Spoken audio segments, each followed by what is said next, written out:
The Giants need a spark to stop the second half slide. Having Johnny Cueto on the mound is a good start, but the offense needs some help too. Enter Joe Panik. The All-Star second baseman returns to the lineup tonight after missing the last month and looks to help turn things around for the NL West leaders. And they'll do it against Bryce Harper and the NL East leaders. Next.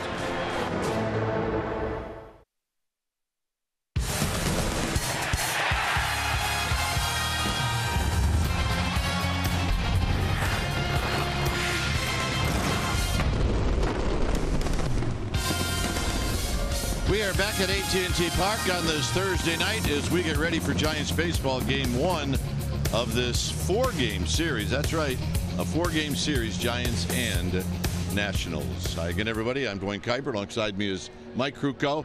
Well, the Giants, a disappointing series against the Reds. They lost 2 out of 3, especially the game yesterday with Madison Bumgarner. So the Giants need to do a couple of things.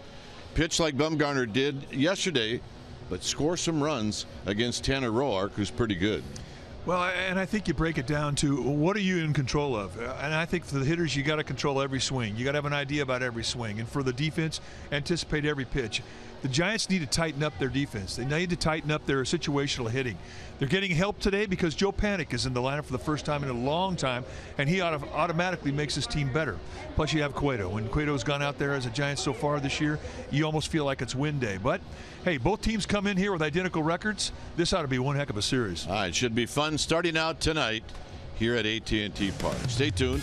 We'll take you to our CSN Bay Area studios for an update, and we'll do that right after this.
is brought to you by Jack in the Box.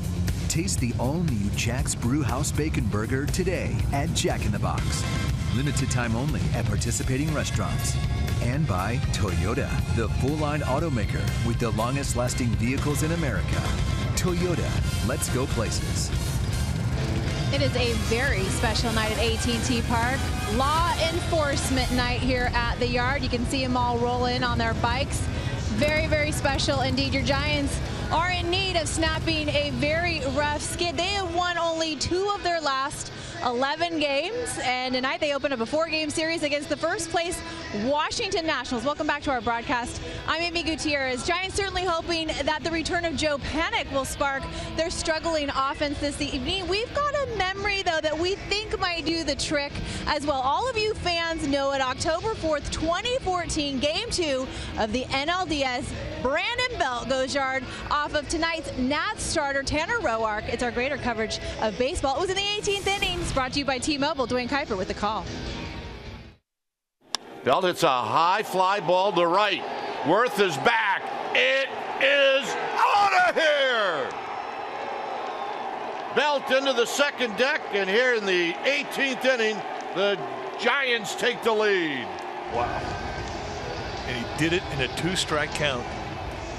6 hours, 23 minutes. That is the longest postseason game ever. Time-wise, it was freezing. I was there. I got to interview Brandon Belt after. I said, thank you. He said, you're welcome. Good manners. Crute and Kite, first pitch, lineups, all coming your way, Giants and Nats.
Bay Area is brought to you by Jack in the Box. Taste the all-new Jack's Brewhouse Bacon Burger today at Jack in the Box. Limited time only at participating restaurants. And by Toyota, the full-line automaker with the longest-lasting vehicles in America. Toyota, let's go places. It is a very special night at AT Park. Law enforcement night here at the yard. You can see them all roll in on their bikes. Very, very special indeed. Your Giants are in need of snapping a very rough skid. They have won only 2 of their last 11 games, and tonight they open up a 4-game series against the first place Washington Nationals. Welcome back to our broadcast. I'm Amy Gutierrez. Giants certainly hoping that the return of Joe Panic will spark their struggling offense this evening. We've got a memory, though, that we think might do the trick as well. All of you fans know it. October 4th, 2014, Game 2 of the NLDS. Brandon Belt goes yard off of tonight's Nats starter, Tanner Roark. It's our greater coverage of baseball. It was in the 18th inning. Brought to you by T-Mobile. Dwayne Kuiper with the call. Belt hits a high fly ball to right. Worth is back. It is out of here. Belt into the second deck, and here in the 18th inning, the Giants take the lead. Wow. And he did it in a 2-strike count. 6 hours, 23 minutes. That is the longest postseason game ever. Time-wise, it was freezing. I was there. I got to interview Brandon Belt after. I said, thank you. He said, you're welcome. Good manners. Crute and Kite, first pitch, lineups, all coming your way, Giants and Nats.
on this Thursday night.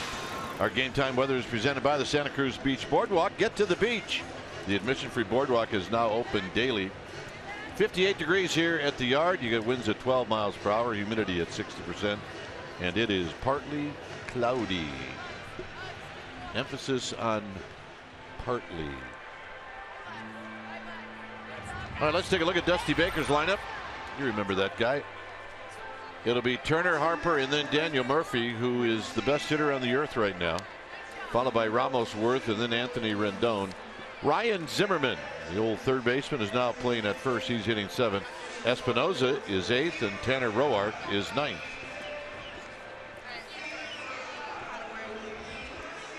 With the Giants' recent struggles where they've gone 2-9 since the All-Star break, what that has done is dropped them to where they own now the same record as the Washington Nationals, who also hit a stretch, but they're on the way of coming out of it. Nationals have lost 4 of their last 6. And that man in the center of your picture is Joe Panik, and he is back in the lineup. And a bunch of people happy about that. Most of all, Joe Panik. Well, it's time for our Nissan keys to the game, and we think number 1, the first key tonight, is Joe Panik. They need him in the lineup. They need his bat. They need his leadership on the infield. He is a key to get this game going the Giants' way. Number 2, better leather. The Giants defensively just are in a funk right now. They need to do what they did all the first half, and that is shine with the gloves, and those are Nissan keys to the game.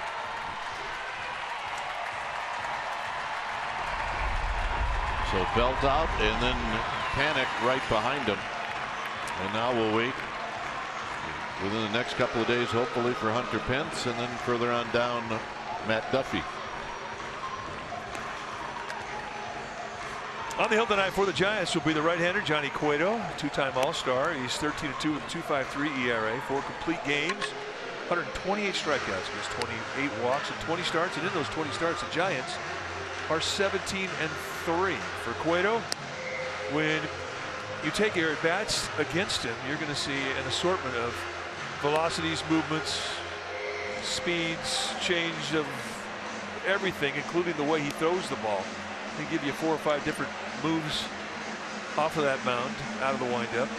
He'll quick pitch you. He'll give you a shimmy shake or a rocking chair. He's got a number of things he can do to mess your timing up.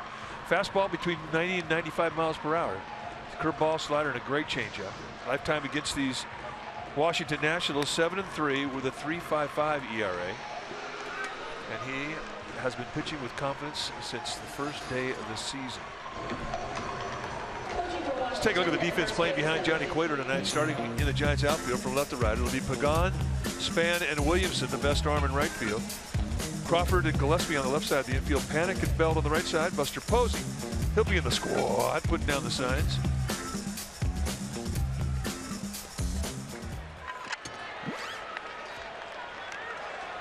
So here's Cueto as he's ready to throw the first pitch of the ball game. And it is on its way, and it's a call strike. So we get started a minute late at 7:16. And Cueto working quickly, throws the next pitch down low. Calling balls and strikes is James Hoy. Then it's Hudson, Fairchild, and Joyce from first to third. James Hoy, the plate umpire, got a low zone, and there's width on both sides of the plate, and he will call strikes outside the knees, meaning if you set up an inside target, you throw it across the outside part of the plate, you can still get it if it's in his zone. He's a good umpire. Turner strikes out, and that's how this ball game gets started. So you can already tell that we do have a lively crowd here tonight. They're wanting to cheer and cheer loudly. And here's Harper, and maybe even boo loudly. Well, he has been in a funk, hitless in his last 17 at bats. They've moved him up in the lineup, hitting ahead of Daniel Murphy to get some fastballs for him, and the book is he's been pulling off the ball. Hitting at 237. First pitch strike, and it's 0-1. He does have 20 home runs, and he's got 55 runs batted in.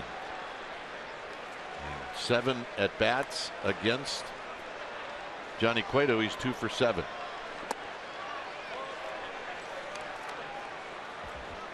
Shear hasn't quite had the same swing that he had last year. Last year, if you threw in the strike zone, unless it was down and in, he was going to square it up. It was a hot zone. And this year, they're heating him up above the hands, and he's not able to really do much with it.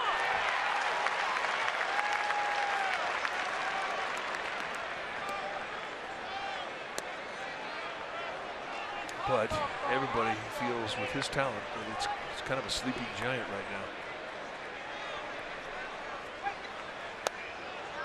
And the 1-2 pitch is down low. 2 balls and 2 strikes.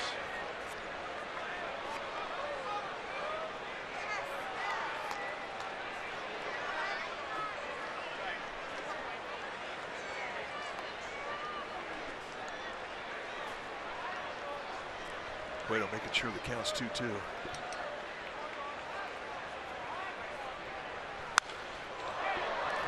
And he fouls this one straight back and out of play. On deck is Daniel Murphy.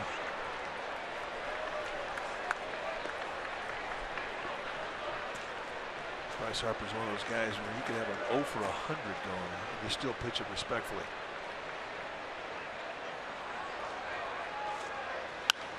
Out of play. A little flare down the left field line into the Loge level. Way to rubbing up the new baseball. The one pitch that's given Harper problems is the fastball. Hit just 223 against fastballs this year. Second lowest in the majors, and that surprises me, as quick a bat as he has.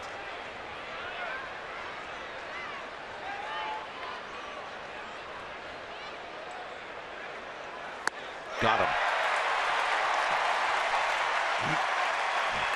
Well, he got in the rocking chair shimmy and painted him away, and he gets the swing through strikeout. Almost looked like Harper started to shimmy a little bit as well. It's your only defense. Let's take a look at our Exmo. It's brought to you by your local Toyota dealer of the shimmy. And what's remarkable about Cueto is he has so many different types of motion, and the release point is the same. And that's his key. Here's Daniel Murphy. Murphy's hitting just about everything. He's at 354. He, like Harper, has 20 home runs, but he's got 20 more RBIs than Harper. Saw that note. He's on a 13-game hit streak. He's had 3 of 11 or more this year. There's a called strike. Johnny Cueto, about 75% of the time you're going to see something hard coming at you. Fastball, cutters, that's his hard stuff. And then the changeup, slider, curveball, he'll mix it in. His changeup's his best specialty pitch. And the breaking ball is wide. 2 balls and 1 strike.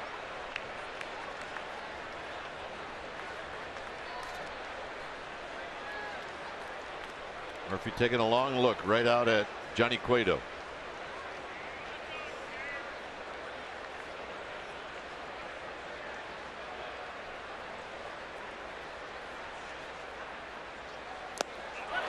Two and two. Did he go? Yes, he did.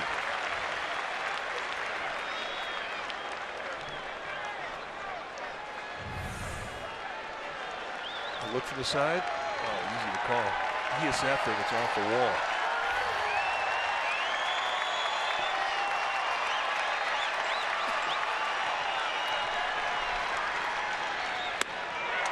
And a full count. Thing about Murphy he's always had, and that's a good eye. Very, very patient to the strike zone. Seldom goes out of it.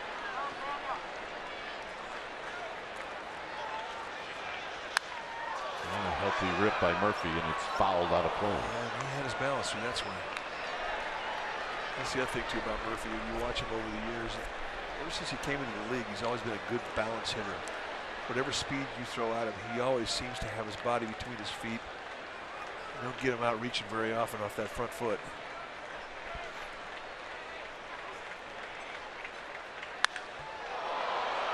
Hit out into deep center field. Span, and Span's going to make the catch. And he bounces off the wall, and that's going to end the inning.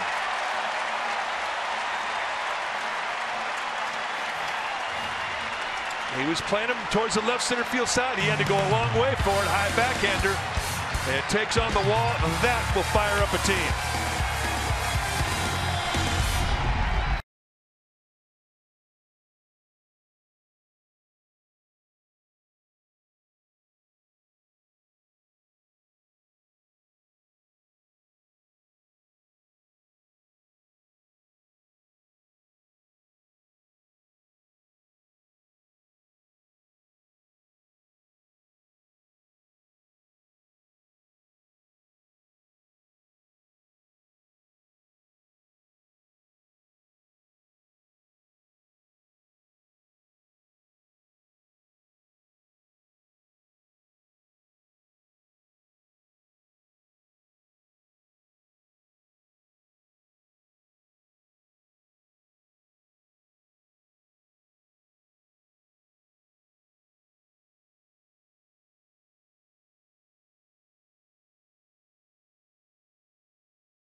Bochy's lineup. It'll be Span, Pagan, and then Joe Panik. Welcome back, Joe Panik. We'll see. Second career start at hitting in the third spot. It'll be Posey, Crawford, and Belt. Mac Williamson is hitting seventh, and Gillespie and Cueto. On the hill tonight for the Nationals will be the right-hander Tanner Roark. Roark, a 3-year veteran, 6'2", 235-pounder. And he is 9-6 this year with a 3.05 ERA. He has been very consistent, 110 strikeouts and 38 walks. You're going to see a low 90 sinker. A lot of ground balls will come off this guy's arm. He's got a curveball, slider, and a changeup to go with it. Works quick, and he will throw some ground balls. Here he's facing Denard Span, his old teammate. And Span's going to take a pitch wide.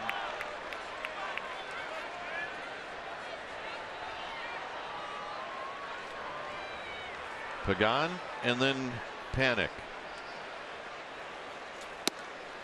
And he pours in a strike at 91, and that evens the count. Giants are 30-19 at home. There's Joe. And this is fouled out of play, 1-2.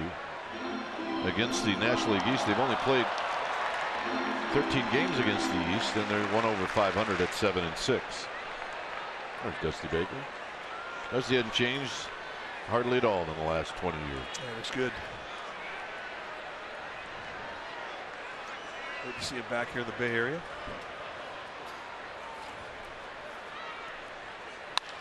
Hit on the ground. It'll be Murphy waiting for Zimmerman to get back. 1 out. Well, Denard Span comes up with a great play to end things for the Nationals in the first inning. And see where he was playing over in left center. He had to go a long way for this, and it wound up being a high backhander. I mean, that's about as straight a route as you can run. He puts his arm up to find the wall. Right in the sweet spot. And that fired up Johnny Cueto and everybody else that has Giants written across their chest. Here's Pagan. Pagan takes a called strike. Angel Pagan's got that average now up to 290. 6 home runs, 34 driven in.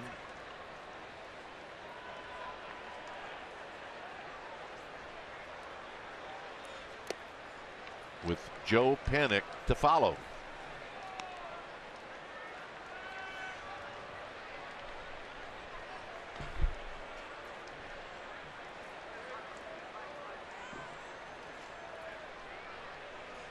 Pagan out of play as he hits it off the screen. Let's take a look at the Nationals defensively behind Roark tonight, starting in their outfield from left to right. It'll be Worth, Turner, and Harper. Really good arms on the corners with Worth and Harper. Espinosa, Rondon on the left side. Murphy and Zimmerman on the right side. Wilson Ramos will be in the squad, putting down the signs.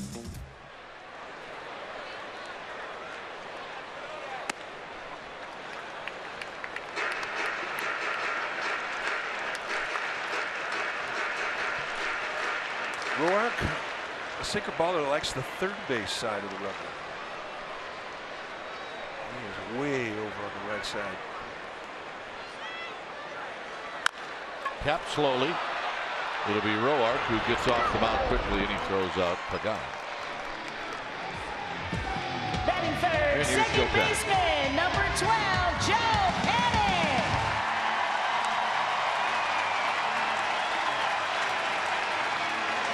Oh, nice welcome back.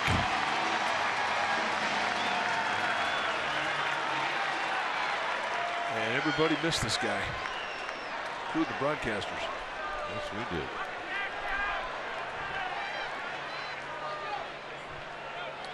.256 for Joe Panic. Last I remember Joe was that series in Tampa when he had 3 hits in all 3 games, and it ended up helping the Giants sweep the Rays. Fouls this one out of play. It was in that series he got hit in the head, and then he played for another week or so.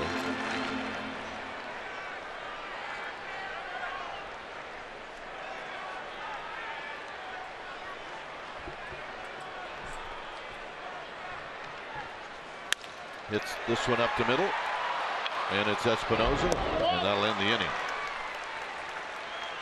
After 1, 0-0.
AT Park, we have breaking news. The Giants have just announced that they have made a trade. They have acquired Eduardo Nunez from the Twins. He plays third base, shortstop, a little bit of outfield. He was a 2016 American League All-Star, currently batting .300 guys, and he leads the AL with 26 stolen bases. In exchange, the Giants gave up Alberto Mejia, a left-handed pitcher who is at the AAA Sacramento level. Dwayne? All right, so here we go. Bobby Evans pulling the trigger as Ramos takes low and away. And he's not a young, I mean, look, he's not a rook. He's got 7+ seasons in the big leagues. But he is going to find himself now in the National League, as there's a base hit to right field.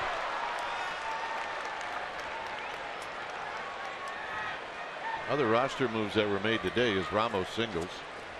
Grant Green was designated for assignment. Josh Osich, he went on the disabled list with some forearm tightness, and Matt Reynolds was recalled from Sacramento.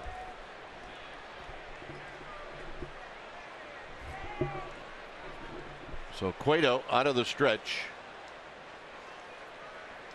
for the first time, going after Jason Worth, and a strike to Worth.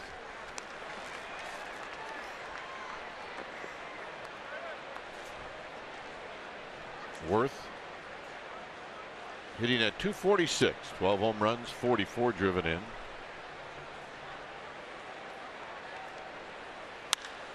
And he skies this one out into right center field for Mac Williamson.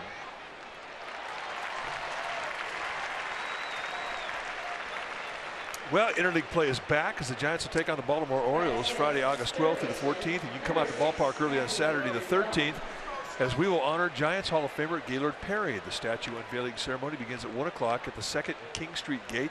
And the first 20,000 fans will receive a replica Perry statue courtesy of Coca-Cola. Go to sfgiants.com for tickets. So here's Anthony Rendon.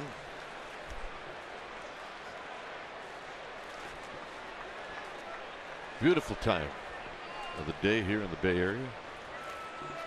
Air conditioning is turned on. And the first pitch is wide to Rendon. 0 for 4 lifetime against Johnny Cueto.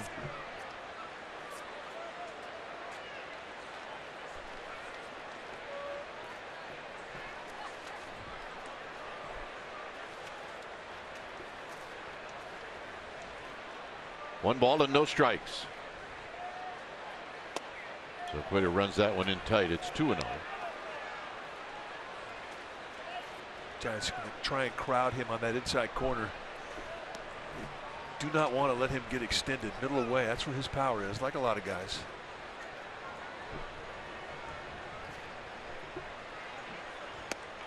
And he gets the inside corner, and it's now 2 balls and 1 strike.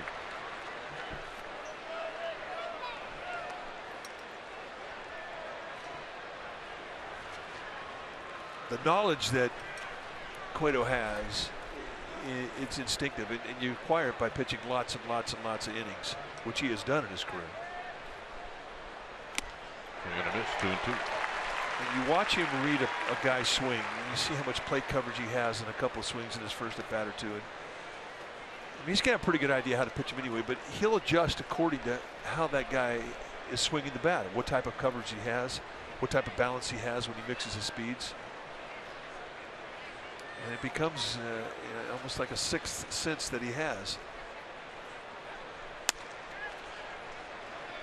And this is one of those things that you could teach it, you could try and pass it on, but it still requires a lot of pitches thrown, a lot of hitters faced, a lot of innings amassed.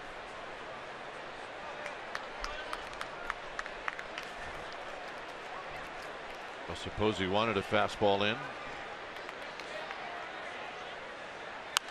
Popped him up. It's going to be Belt calling off everybody, and Belt will make the catch. That's when your first baseman, if you're Posey or Cueto, just becomes your best friend.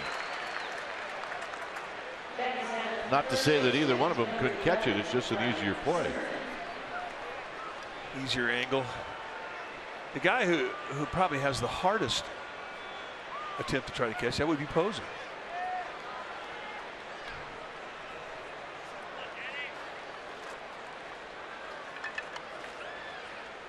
So here's Ryan Zimmerman. Got to the big leagues very quickly as a third baseman with his franchise. And he got there in that old ballpark. Ballpark that Dave Fleming went to in his youth to watch the Redskins. RFK Stadium. Zimmerman in his 11th year now at the big leagues. Started out as a third baseman and had some throwing problems that kind of put him over to the other side at the first base position.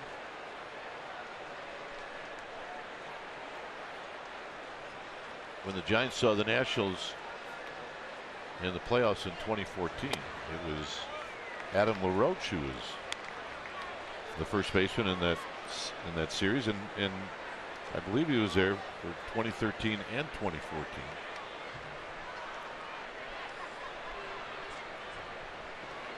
Two balls, no strikes. On the ground and a base hit. So Zimmerman got the barrel of the bat out with a solid single, and that'll bring up Espinosa. Sort of hooked it. That's a strong top hand swing.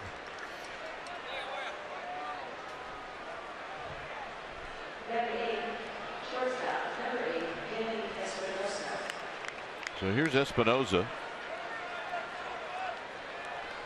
Espinosa doesn't have much of an average to look at, but you look further beyond that, he's got 18 home runs and 51 runs batted in. He's 2 shy of what Harper's got in home runs, and he's 4 shy of RBIs of what Harper's got. And a strike, and it's 0-1.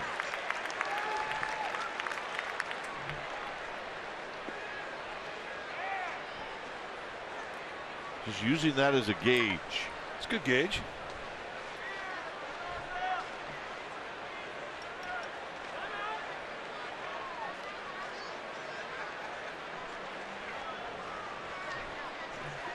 As the sun sets in the west.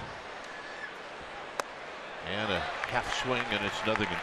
That's a perfectly placed cutter on the hands, and that's where you want to throw it. That's a little subtle movement, like 3 inches. It just sort of works its way into your hands, and look at the elbows collapse. He just completely broke his swing down with location.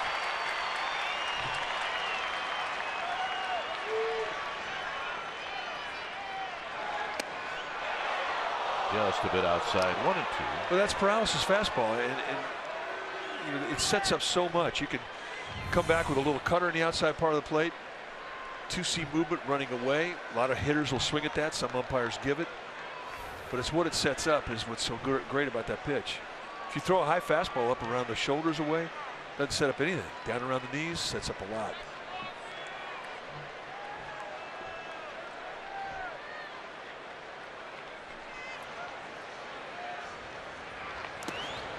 Two and 2. Or is he blocking it?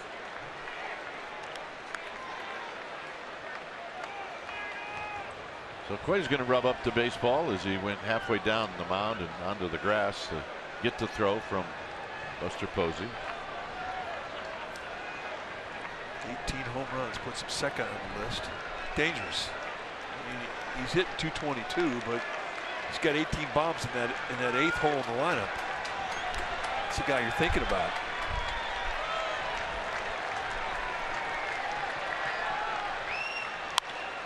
Hit into center field, and that's going to be a base hit. Here comes Span, and Span will not throw, and it's 1-0.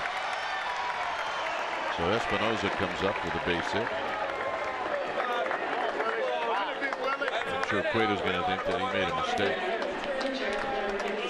I mean, he jams him with the pitch. A little bit of a cutter that leaks out. Yeah, he's not going to like that one. He wanted to go in the hands with that. Same pitch he broke him down on earlier in the count. Roark with a swing into me. Roark on the year is 4 for 41. He's got a couple of runs batted in.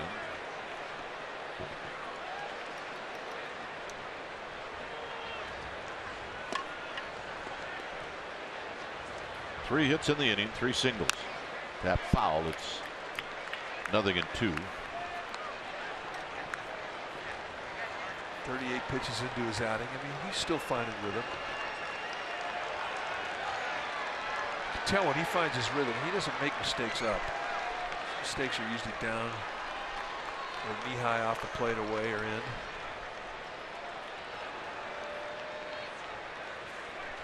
Hit up the middle and a base hit. Here comes Zimmerman, and this throw is going to be cut off. It's 2-0. Roark with his 5th hit of the year. That's the one that hurts. That's the one that if you're pitching against, you're thinking, I got the pitcher up, I can end this inning and minimize the damage. And now all of a sudden, 2 strike, 2 out count. you hang another slider and he puts it up the middle and beats you with a single and knocks in a run. Now you got to fight for your life, because here comes the top of the lineup. You can see the reaction.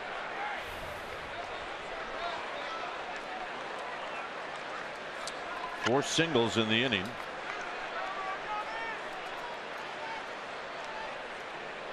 And the hitter is Trey Turner, who struck out to open up the ball game.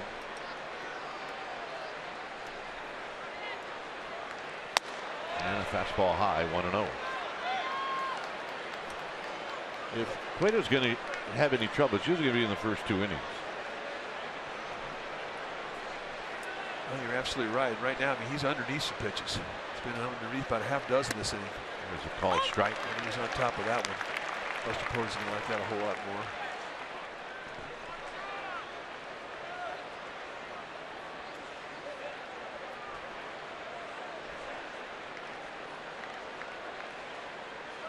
Hit up the middle. Crawford can't get it. Here comes Espinosa, and it's 3-0. So a little seeing-eye ground ball. And right now the Giants can't get into the dugout. Well, they're going to come out now. This is 42 pitches into this outing, and it's becoming a big-time stress inning. And this is just to give him a bit of a breather. Again, he knows he's got the thump coming up with Harper, Murphy, and Ramos. I mean, this is a big key in this game right here.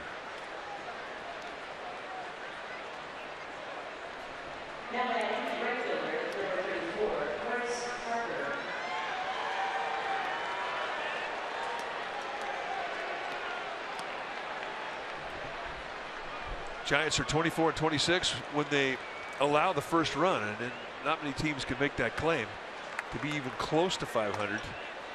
Usually you give it the first run, and that's more often than not, you're not going to win that game, at least statistically. So basically right now what we're saying with that stat is the Nationals are playing right into the Giants' hands. That's right. Couldn't work out better. Here's Harper. Harper struck out in the first. And here he takes low. At second is Roark. At first is Turner.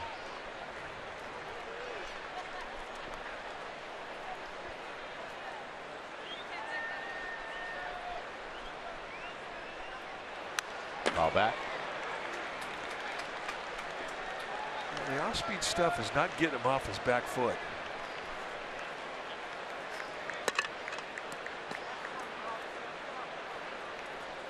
For a guy who's had such a great reputation, and we're talking an MVP here, and everybody knows this guy's talent. We didn't see a lot of fastballs in a row. Guys are cutting them up, mixing speeds, trying to shave the strike zone. Breaking ball away. 2 balls and 1 strike. See enough breaking stuff. Pretty soon you're going to be a pretty good breaking ball hitter. If you've got the talent, and he's got the talent.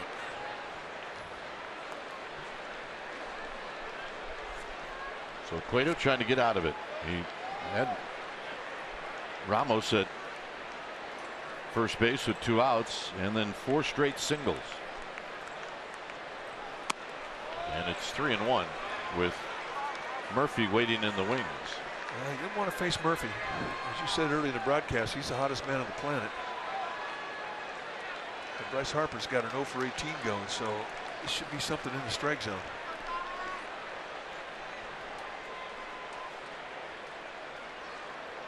It is, and it's 3-2. Yeah, he just missed a hanging slider.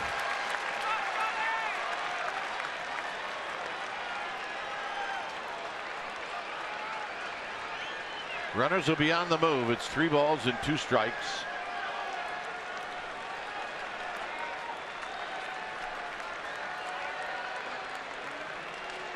Next pitch will be number 30 in the inning. Runners go. And the walk. Just a bit inside.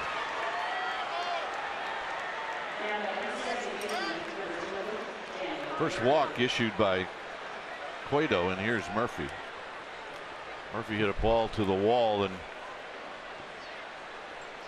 not quite right center, but maybe 30 feet right of straightaway center field.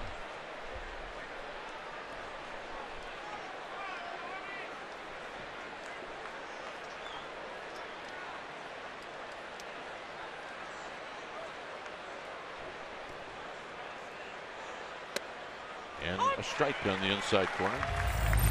Well, here's that catch you're talking about. It ended it for the Nationals, but Murphy hit that ball well. And if it wasn't for a great defensive effort, that'd have been an extra base hit.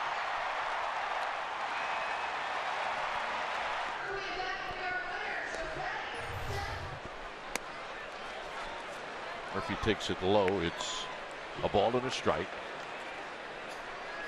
Got one of the best foundations in the National League. The lower body really puts him in position to do damage.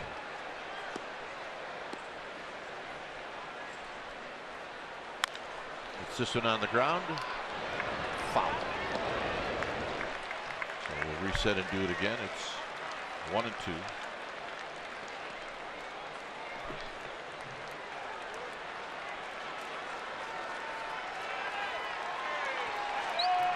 $18 pitches in the first, 33 so far here in the second.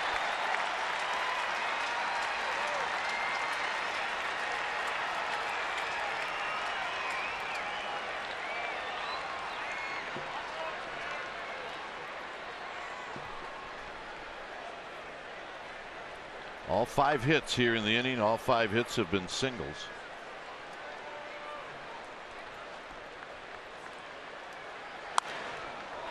And this fastball is popped back and out of play.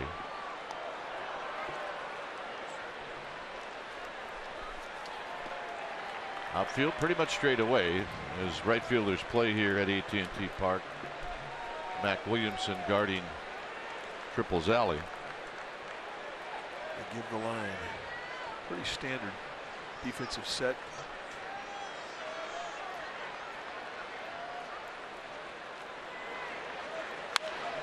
Foul down the right field line. He's tough to jam. Boy, he's just quick on that side.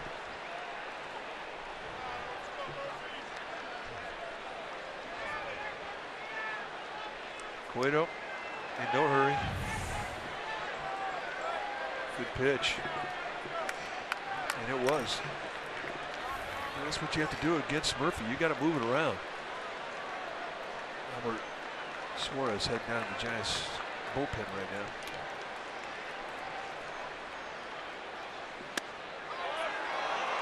Tried to go front door with the sink and just missed. James Hoy played umpire, thought it perhaps was a bit in, but 2 or 3 inches. Suarez. 2-seam fastball. So they're staying on that side of the plate.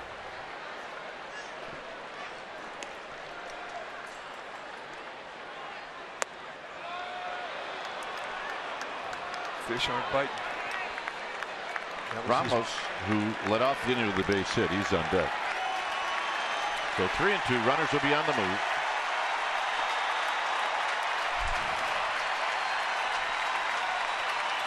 Giants trying to encourage Cueto. And he rolls it foul. So Murphy going below the zone, swinging it at that slider. I mean, one thing about Murphy, he steps in that box with 75 RBIs. He wants to knock runs in. Not up there looking for a walk.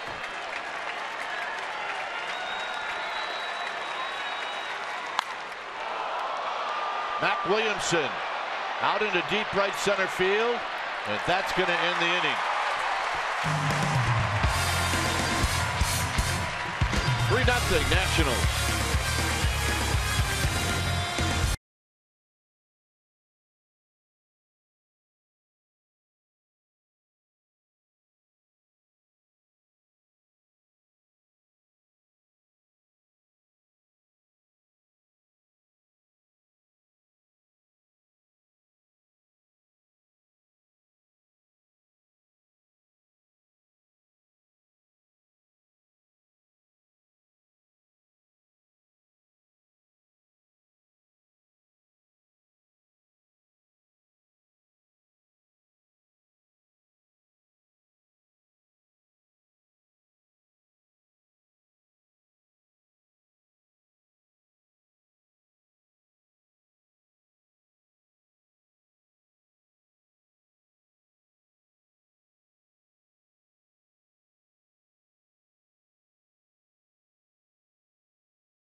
CSN Bay Area is brought to you by AAA. Get a free road trip day pack with a AAA insurance quote. Go to AAA.com/road trip or a AAA branch for details. Restrictions apply. Well, Giants Insider Podcast is sponsored by Max Muscle Sports Nutrition and is live on CSNBayArea.com. You can log on each week as Insider Alex Pavlovich is going to talk baseball, and it's also available on iTunes. So Buster Posey's going to lead things off. Well, I guess, as my dad used to say, could have been worse. Could have been a lot worse. With Daniel Murphy up, 3 runs in, bases loaded, it could have been a lot worse. So they are hitting uphill, but hey, good news is you've got 24 outs left. Here's Buster Posey hitting .285. And he takes a strike.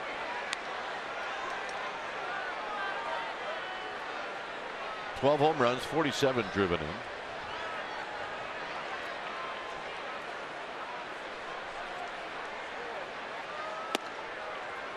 Giants will have Crawford on deck, and then Brandon Belt, and then Mac Williamson.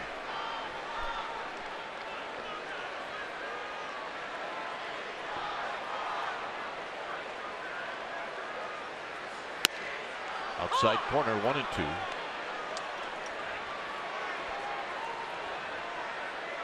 The only time the Giants beat Roark was in the 2014 playoffs. The 18-inning game. Buster hammers this one fair down the left field line. Right past the diving Rendon, and then it dives up against the wall. And Posey's got a double. That hit a fan? I'm sure it made much of a difference, but I hope not, because if it did, somebody's going to have to leave. a little too early for that to happen, isn't it? Yeah. So San Francisco Giants doubles leaders since 1958. Buster Posey just passed Jim Davenport, one behind Matt Williams. It's good company. 2 of our favorites, Davy and Matt Williams. So here's Crawford. And Crawford takes down low. Crawford at .272, 9 home runs, 63 driven in.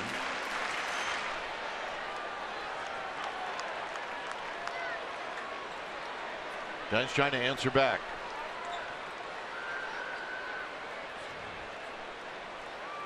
Roark a long look to second, and Crawford takes low. Crawford in 6 lifetime at bats against Roark. He's 1 for 6.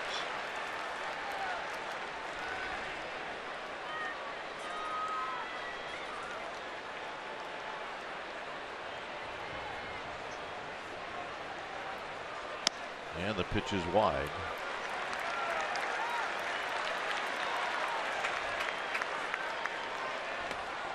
Roark's thinking, I can't walk this guy with a 3-0 lead. He's out of the stretch for the first time.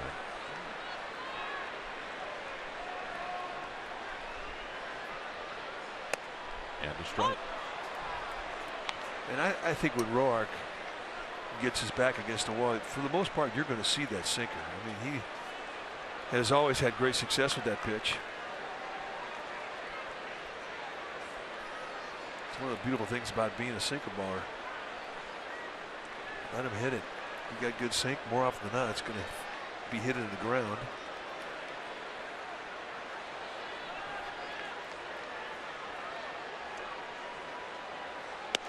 And the walk.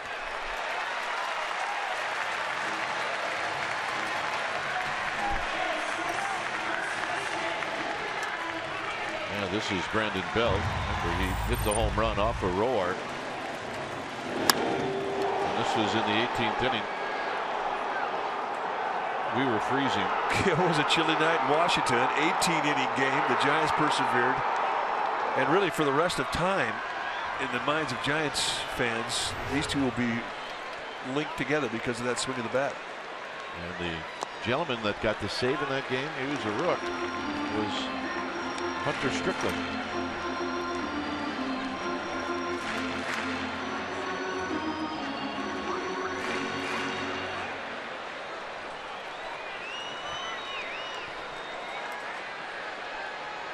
Belt 3 for 4 lifetime. And he takes low 2-0. The thing about Belt is he rarely goes out of the strike zone. He doesn't help a guy out. I mean, right now Roark's trying to throw knee-high sink, and he's looking for the ground ball. Belt against righties 283, lefties 283.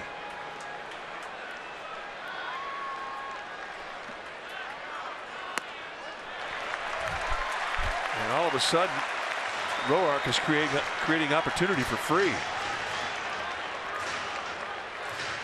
Mac Williamson on deck. Belt will occasionally go after a 3-0 pitch, but not all the time.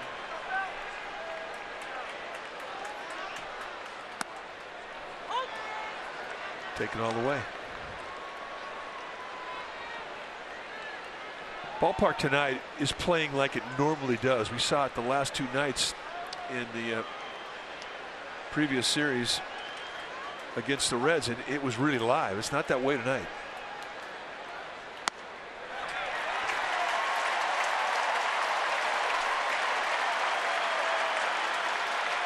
Seems to be a different guy out of the stretch. Well, and Mike Maddox, the pitch coach for National, is going to come out and talk about that. And I think he may even suggest, look, if you're more comfortable out of the windup, go ahead. It's your choice.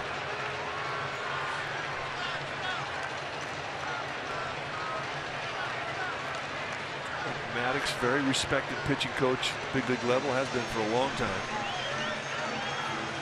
Brother of Greg Maddox.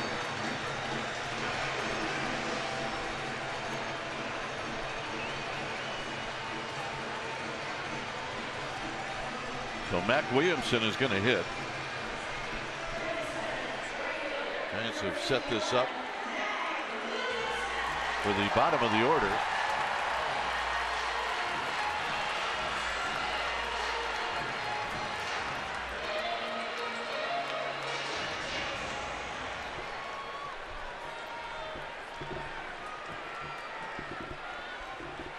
.255, 6 home runs. He's got 15 runs batted in. Hey, I'd be ready on the first pitch.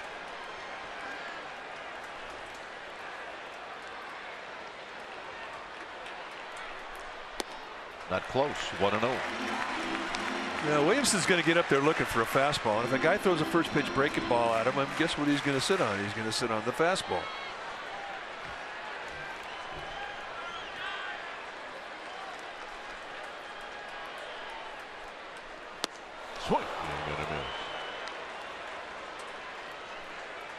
So a 1-0 slider to swing through. National League rookie RBI leaders in July. Williamson with 11. The least amount of at bats. He's had a good month in the playing time he's gotten. Roark added a little bit to that fastball at 94. It's now 1-2. So maybe feeling a little bit better about where he's at as he rubs up a new baseball and gets back out on the slab. Posey, Crawford, and Belt are your base runners. Looking for a pitch you can get up in the air deep enough to score the runner at third. That's the goal in this at bat. Got him. For Roark, he was thinking that very thing. Strikeout.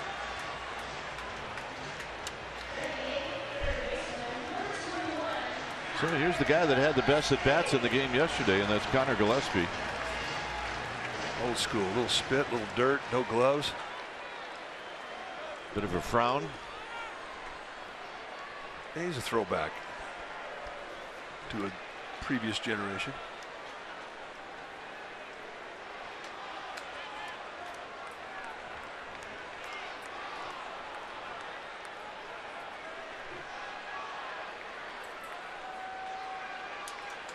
And the first pitch to Gillespie is a breaking ball for a strike.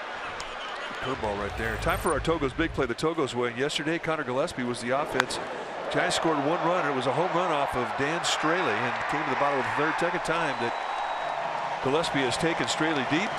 So Togo's big play.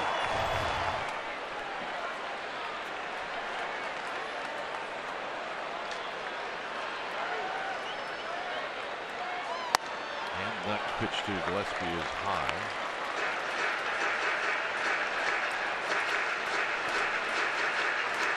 Giants trying to get back to watch the Nationals score 3 times in the top of this inning. Now to put anything on the board is going to bring momentum in their dugout, especially when they load the bases with nobody out. This becomes a big at bat in this game, momentum-wise, for the Giants.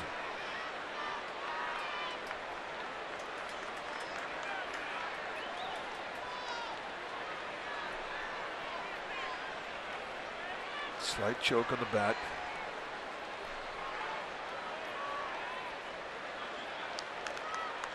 One ball, one strike. On the ground. And they're going to just get the out at first, and a run comes in. Zimmerman looked like he got caught, not exactly sure of where he wanted to go, and it turned out that he just got the out at first. Well, they had to get something on the board, and that at bat will accomplish that. I don't know if he didn't have a good grip. I mean, the footwork was great to second base, and it looked like he gripped it too deep in his hand, and he had a changeup, so he just said, heck, I'll just take the one out. Well, here's Johnny Cueto, who can be entertaining at the plate.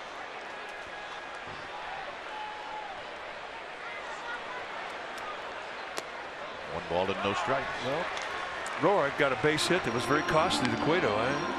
Chance for Cueto to return the favor. Roark just planted one perfectly over the mound and then over second base and then into center field.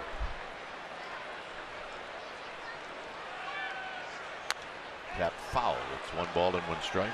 Well, you're going to get Johnny Cueto's A effort right here.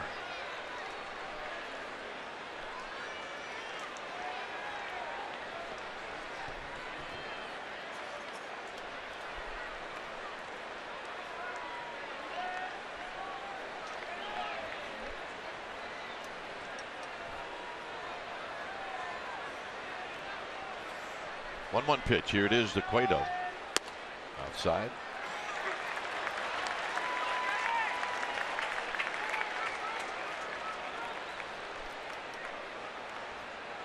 Outfield shallow and right. That's Harper. Turner fairly shallow in center. On the right field line. Giving chase is Harper. And did Harper catch it? He did. And that's going to end the inning. So nice play. Giants are on the board. We lose them. So we couldn't tell if he caught it or not. Fearless of the wall. There he did. Nice play.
on CSN Bay Area is brought to you by Heffernan Insurance Brokers. Insurance and financial services for you and your business. Visit hefins.com.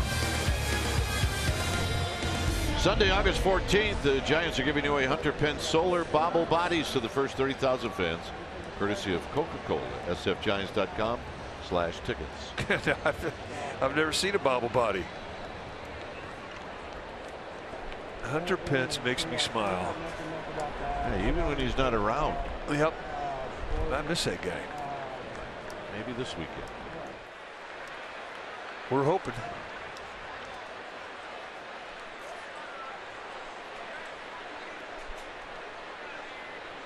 Waiting to step in is Ramos.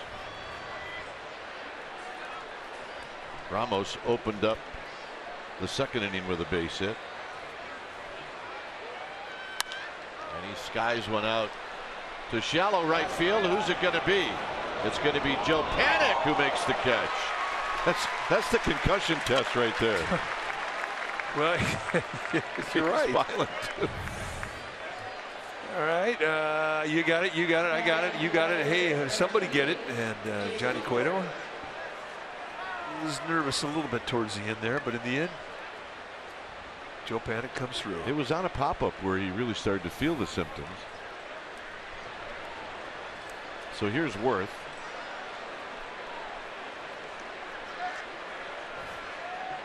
Worth hit a fly ball to right. Cueto has done this. The Giants have won 3 games this year when Cueto has given up 6 runs.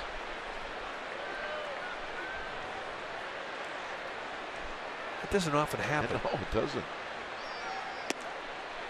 So he gets in a rhythm, and then all of a sudden he's Johnny Cueto. Well, and I think that says a lot about his mental toughness. A lot of guys, you have a 6-run inning, you know, you're thinking about other things. Panik will wrestle this one and throw him out. 2 down. I mean, it's kind of the strength of the ace. Madison Bumgarner the same way. I mean, he just keeps throwing pitches. He tries to make the best pitch he can every time he gets the ball. And he just, at times, doesn't even look at the scoreboard. Just keeps grinding. And Johnny Cueto has that in him. Every good ace does. Jake Peavy has been everybody in the Giants staff has been an ace.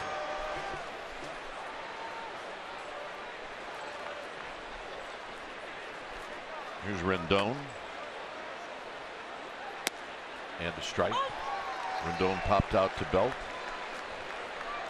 Absolutely, Kane at his best. He was an ace. Peavy, what, won a Cy Young in 07? But it's just when you have a rough inning, especially if you go big, giving up 4, 5, or 6 runs early, you're not thinking it's your day. But these guys, they just put it aside. They forget, and they continue to get after it.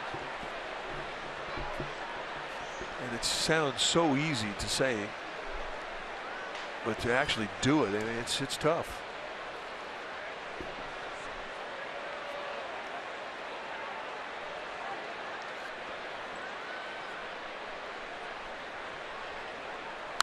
Swinging a foul. It stays at 0-2.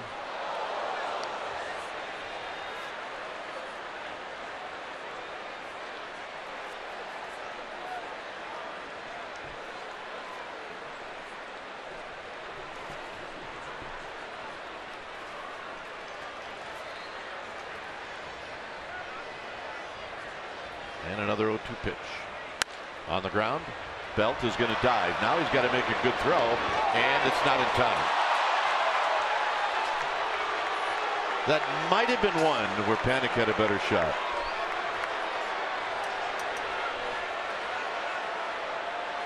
Well, it really happens when you play that first baseman so far off the line. Now you catch the ball, which is a good play. Now you've got to make a great throw, and your pitcher's got to get over it. It becomes a foot race. And as you can see, Rendon beats it out. See how far off the line Belt is. Now that's his normal range to his right. That's a ball he can get. But with Rendon's speed, he's just not going to give that opportunity to get set. You can't make a hard throw. You got to make a lead throw. Couldn't get him. Here's Zimmerman. The point is you saw where Panic was. If Panic loves that, he's got a much easier angle to throw the ball to Cueto. Cueto doesn't have to even look for the bag then.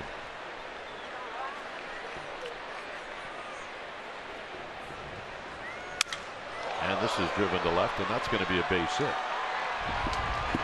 So Pagan will keep Rendon from scoring, and Zimmerman is 2 for 2. That's a nice play by Angel Pagan. If it's not pure, Rendon's going to score. He had a 2-out jump when that ball was hit. He's got good speed. And Pagan had to get over there and make it a backhand like a shortstop going in the hole. He had to make it perfect. To the backhand, set up quickly and get that thing back in. Rendon has to freeze at third. Espinosa is going to be walked.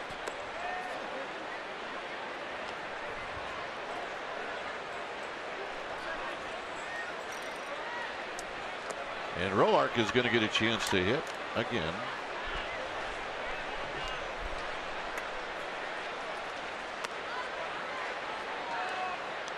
See, I don't think they should count those pitches right there. Yeah, I agree. You're going to count these. Count throws to first. Yeah. Count the warm-ups between innings. I mean, those pitches don't take anything out of your arm.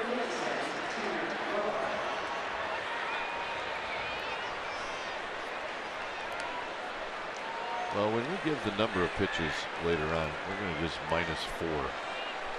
I think we should. So 66 pitches right now.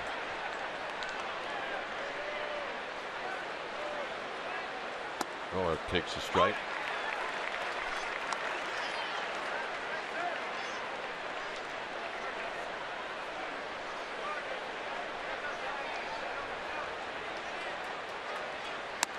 A high fastball. Roark's RBI in the second inning was just his 3rd of the year.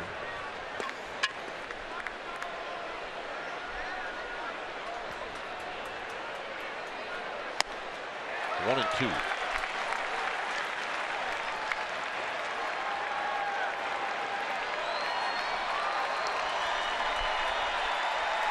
Averaging pitches per start, Madison Bumgarner, Johnny Cueto in the top 3, and that's all major leagues. Justin Verlander with the Tigers rounds out the top 3. Every time they go out there, you figure they're going to give you 6+ innings, going to throw 100+ pitches. Tonight, all the pitches are coming early for Johnny Cueto.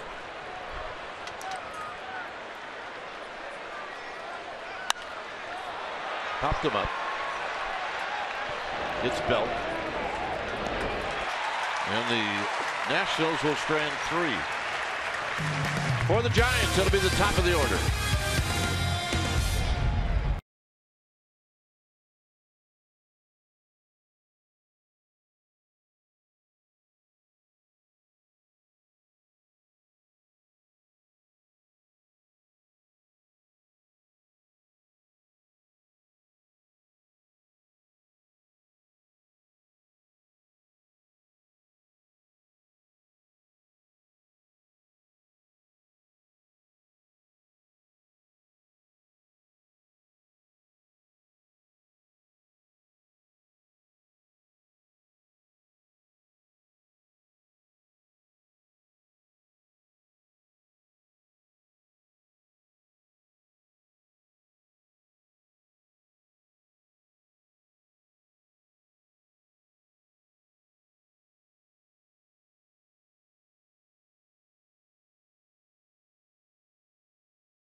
CSN Bay Area is brought to you by First 5 California. Talk, read, sing. It changes everything.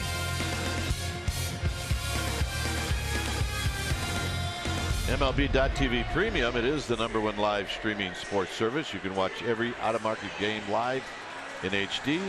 Blackout and other restrictions apply. Visit MLB.TV, and you can visit that for all the details. Here's Denard Span, who opened up the bottom of the first with a ground ball to second. Span's first game against his former team.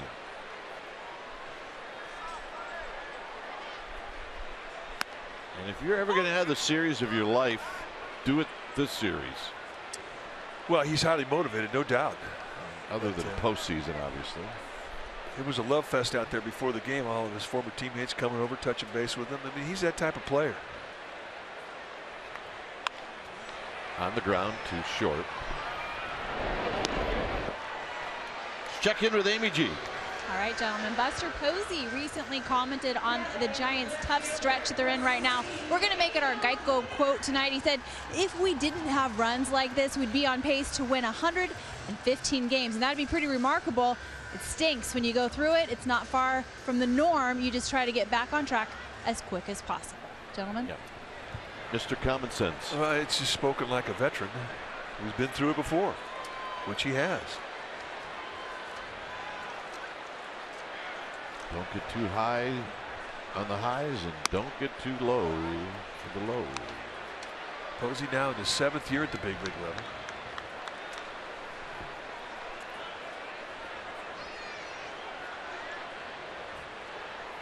Pagan hit a slow dribbler that Roark fielded and threw him out.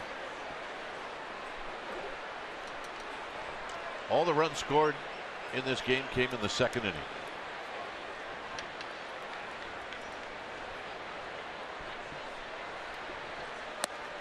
One and two.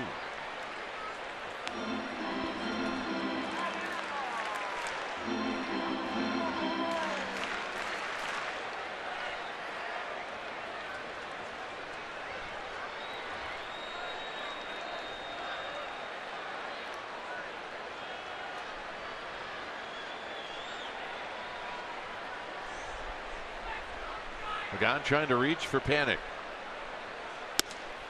2-2.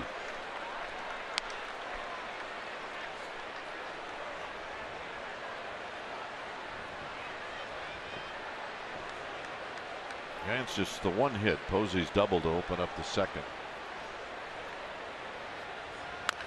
And this is rolled behind Billy Hayes.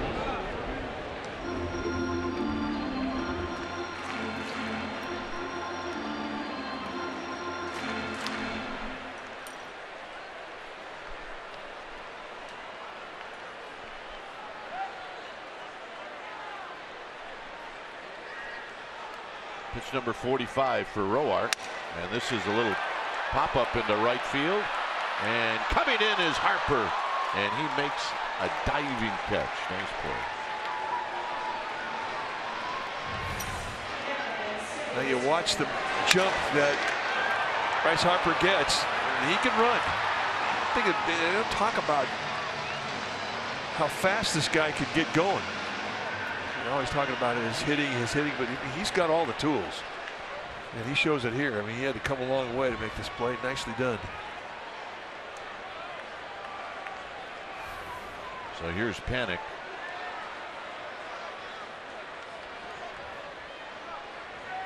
Panic bounced out to short. And he takes a strike, and it's 0-1.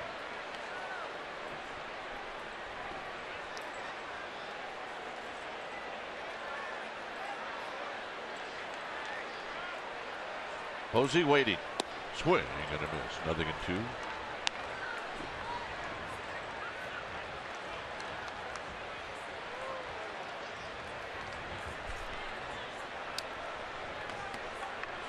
Problem that Joe Panic was having was he had problems tracking the ball. Up high, 1-2. Seeing the ball out of the pitcher's hand and being able to track it. with his eyes, and then all of a sudden, about a week ago, whoop, it was gone. He was better. And here he is.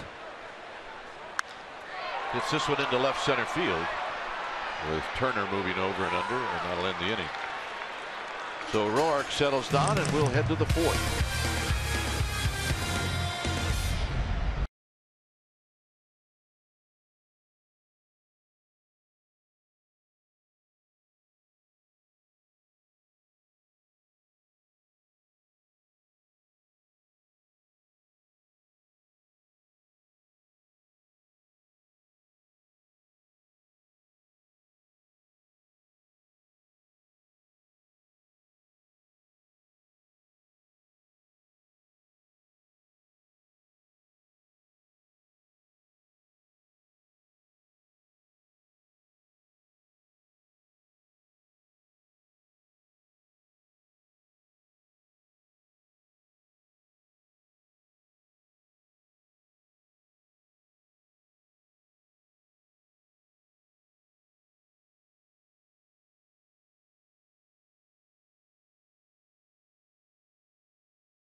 Facts brought to you by Clean, Crisp Coors Light, and the best run differential in the National League. The Cubs on top with 153. Nationals at second.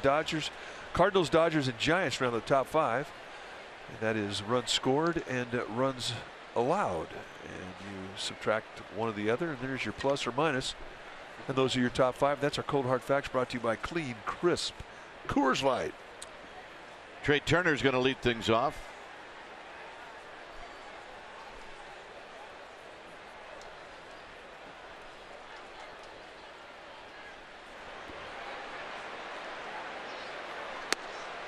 Pitch strike to Turner. Turner knocked in the 3rd run in the 2nd inning for the Nationals. Good change up there off the fastball. Slightly ajar.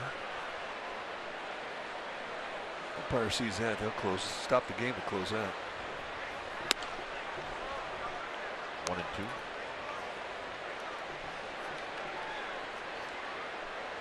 Bryce Harper getting ready.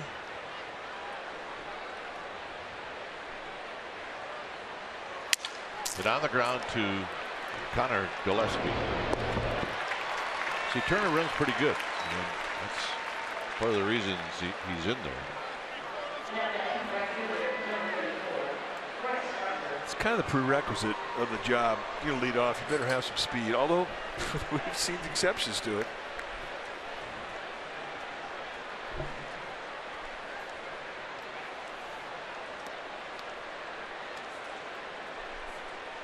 And this is how you want to face Harper with nobody on.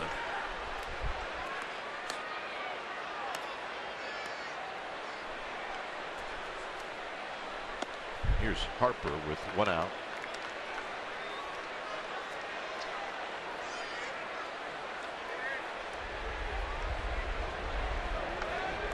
Beautiful night by the bay.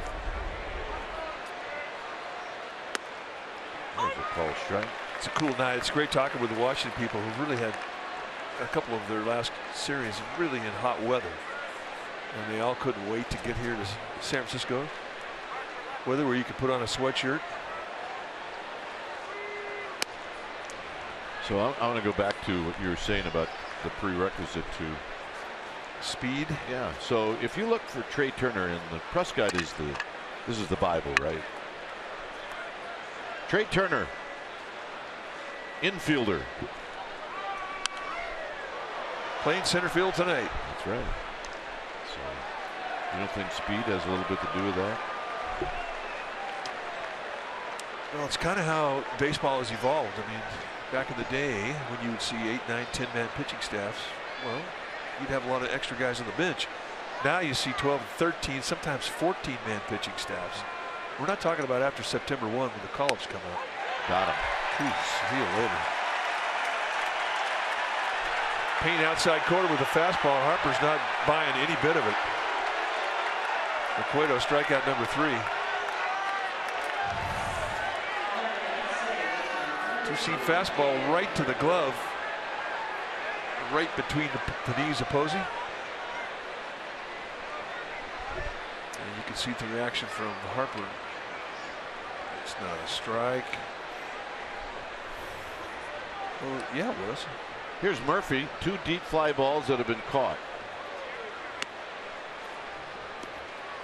So to finish that story, you have to have guys that can play multiple positions. You've got to have guys that can play not only the infield anymore, but outfield as well. Trey Turner, one of those guys. Giants picked up a guy today from Minnesota. Eduardo Nunez, who's another one of those guys. Play anywhere.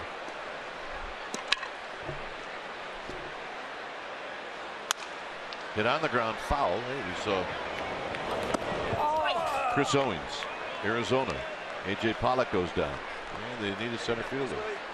Owings a shortstop. Where's he playing? Center field. And doing a nice job. Well, it really is a testimony to the athleticism that you see.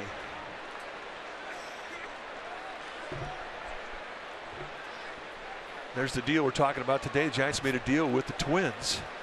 They sent Adalberto Mejia to Minnesota for Eduardo Nunez, who was an all-star this year. 12 homers, 26 steals. Crawford's going to charge, and Crawford's going to throw. And Cueto with a 1, 2, 3, 4th inning. Where the Giants scored, it'll be Posey, Crawford, and Belt coming up.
The Giants made a trade.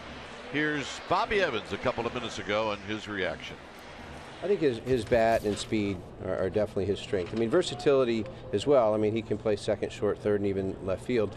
But I think more than anything is his ability to swing the bat and to run. I mean, he's got 26 stolen bases, so that works to our advantage as well, off the bench. So there's Bobby Evans' comments on Eduardo Nunez. Will be here tomorrow. Buster Posey double to open up the second. He's going to try to open up the fourth by getting on base for Brandon Crawford. And he takes a strike. Giants only have one hit, and that was a hit by Buster Posey. They trail by 2.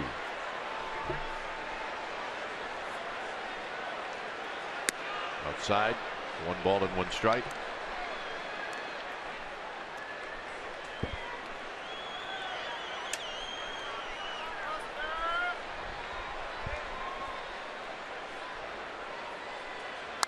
Buster Posey fouls it out of play down the right field line. 1-2.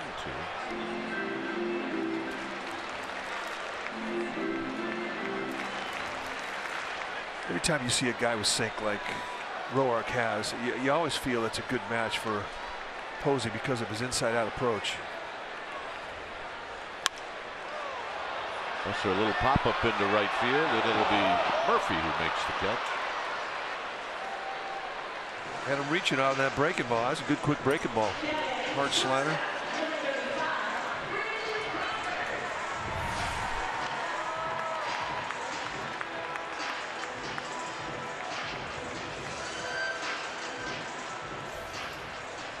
Not often you see a swing like that from Posey where he's off balance and reaching.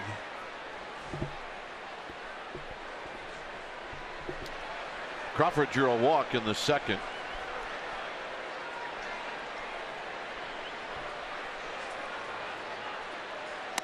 And he takes one in tight as that backs him off the plate.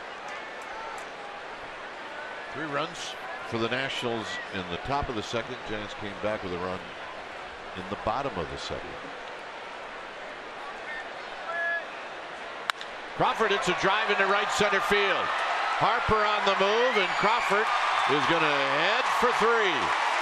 Picking it up is Turner, and Crawford into third with a triple. He smoked that one. Yeah.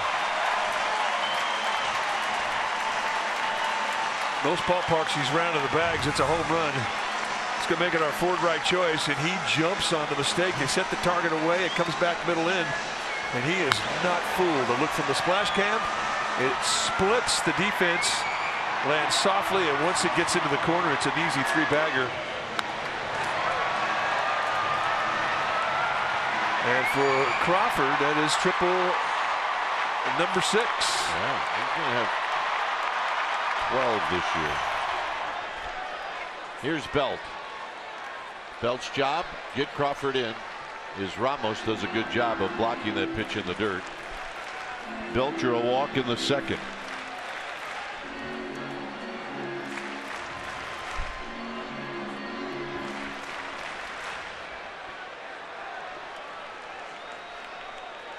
Mac Williamson is on deck.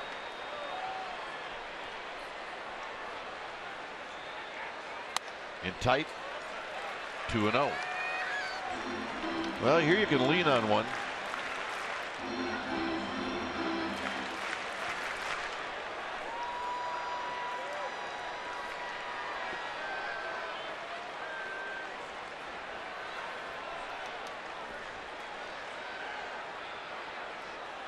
The pitch. Swing and a miss. He did not challenge him. No, that's a pretty good curveball right there. So he went at him with soft stuff. And it looked to me like Brandon Crawford, or Brandon Belt rather, was just going to swing on the 2-0. He was going to be aggressive. Definitely not looking for a curveball in that situation. Changeup. So he's softballing here. What's he got down the count? Curveball, changeup. You see 2 off-speed pitches, you're starting to think he is going to come back with a fastball.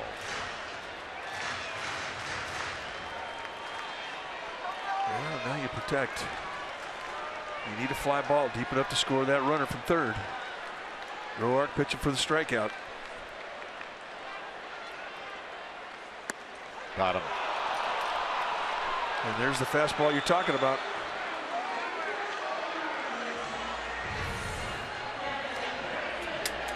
Two-seamer, and either he was not looking fastball or the movement just buckled him.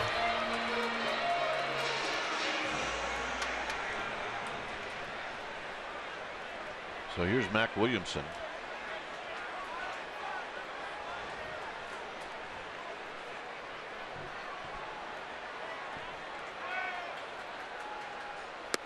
Swing and a miss. 0-1. That's the second time he's gone after a slider early in the count, and he has swung through it. I'm not sure just how well he's picking up that slider off of Roark.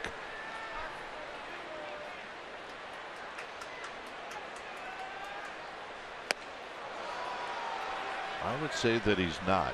Yeah, I would say that he's not, and I would say that Ramos, the catcher, feels might be a good time to throw another one. Guy keeps swinging at it, missing at it, throwing it. Now he called the slider, and Roark shook it off.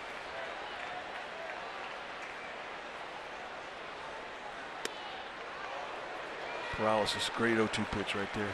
Did not miss by much. Roark was starting to head back to the dugout. He thought it was over.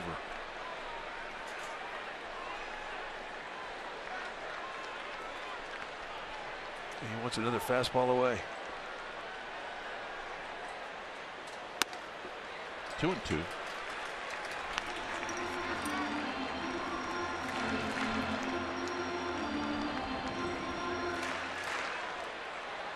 Zach Williamson trying to pick up Brandon Belt right here.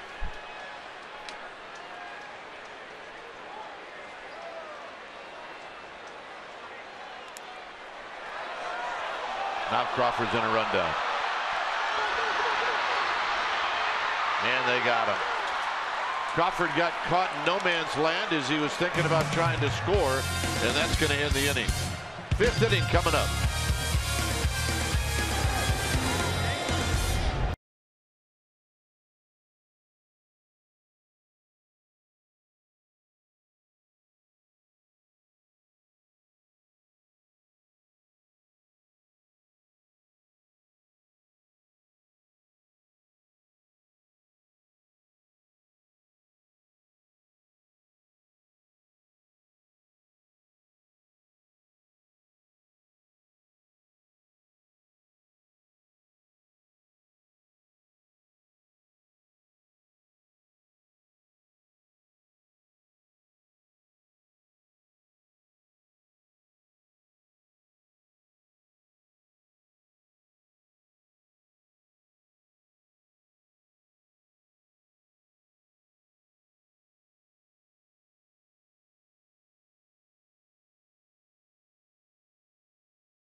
Is brought to you by the Monterey Bay Aquarium. Submerge yourself at montereybayaquarium.org/love.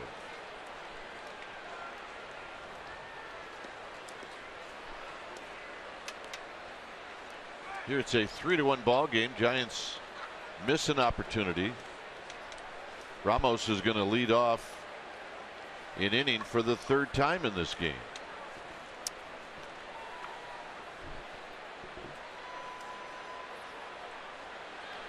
That is a missed opportunity. That's the kind of an inning they'll hunt you for a while if you're the Giants.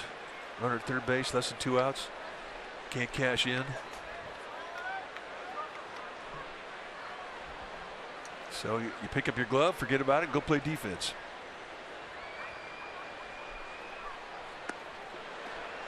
Ramos singled in the 2nd and then popped out to panic in the 3rd.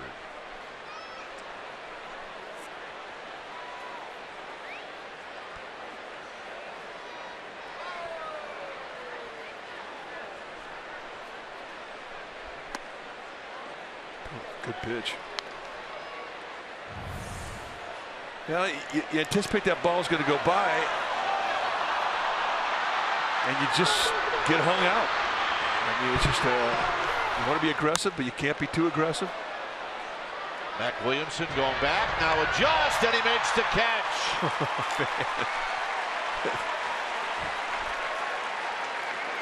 Well, wound up being a great play. But at some point in time, fear absolutely grips Mac Williamson. But he wrestles it down. You think right field is easy? No, it is not. Wind, it'll mess with you.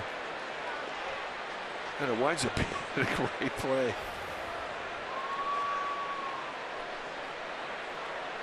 But not a comfortable one. Worth is 0 for 2. And he takes a strike.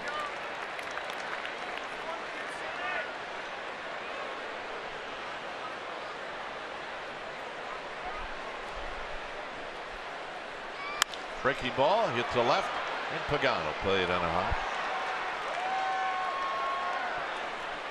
So Worth with his first hit, and for the Nationals, the 8th in the game.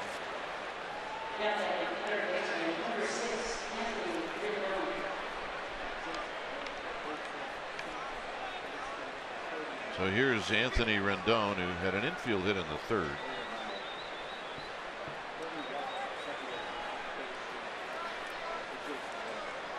"31 straight games getting on base by way of Walker a hit."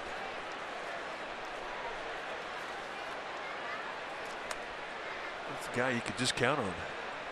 Gets on base, keeps the line moving. Managers, general managers, they do not take that stat lightly.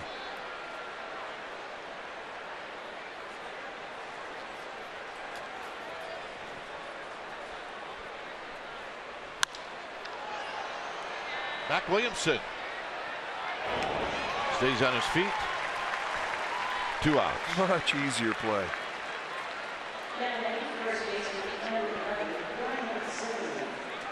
So here's Ryan Zimmerman, who's got 2 hits in this game.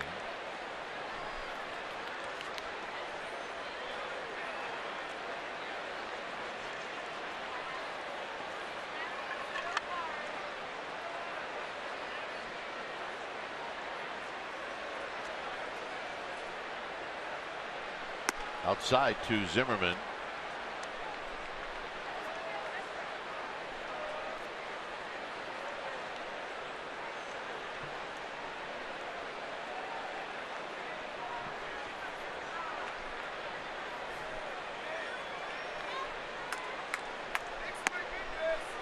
And tight 2-0. Not much there on that inside corner tonight with the strike zone of James Hoy. It's been a good zone.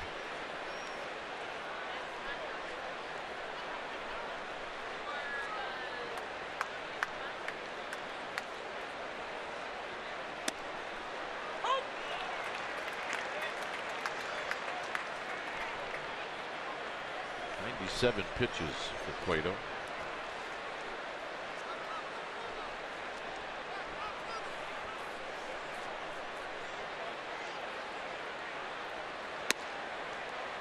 Two and two. Yeah, that time he gets it.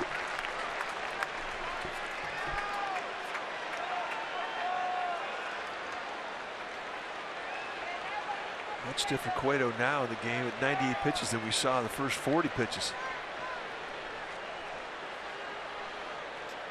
And the difference is location and command. Early in the game, he's making some mistakes up. Now he's painting corners.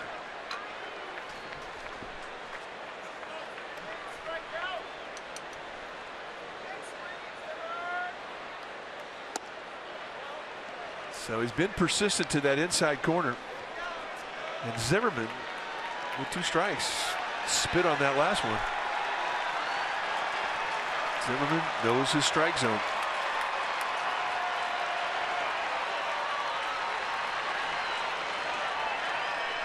Worth will be on the move. Worth is at first. Foul back, pitches out over the plate, and we'll do it again.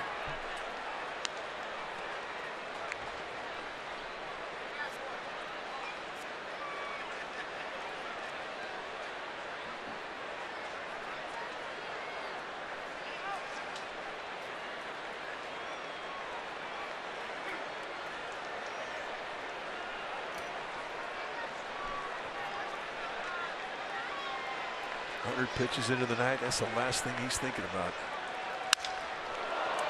Breaks his bat on a ball hit out to Pagan, and that's going to end the inning. Bottom three of the lineup coming up.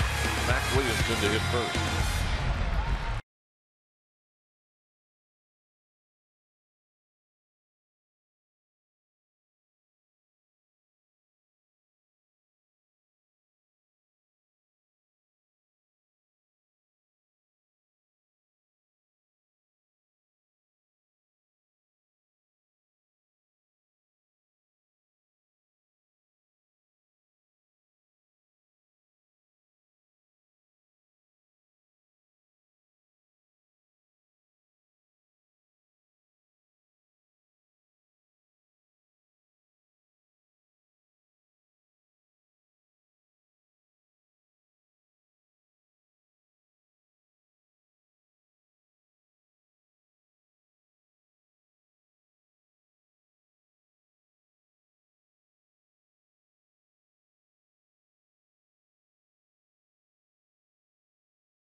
It's time for the NorCal Acura Grand Slam giveaway on CSN, and tonight Casey Stengel, the old professor, will win an Acura MDX. If a Giants player hits a Grand Slam this inning, go to AcuraNorCalDealers.com for more information on how to enter. Casey's parents had a sense of humor. Yes, they did. Could have been Yankees fans. Mac Williamson takes a pitch right down the pipe, and it's 0-1. He's up there looking for that slider.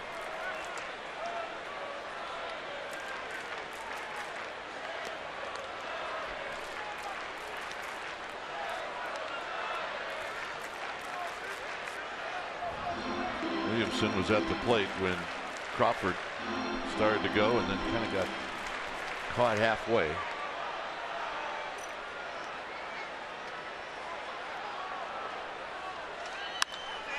Williamson, it's a high fly ball, left center field, and Turner is going to catch it at the wall.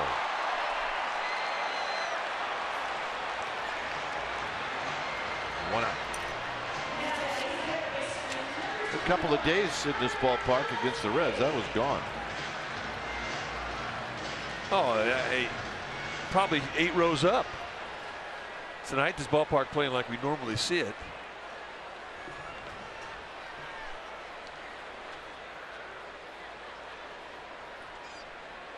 Here's Connor Gillespie. Is that the hornblower? Yes, it is. Empty. Yeah, maybe not. There's a few folks. Great night to take a cruise on the bay.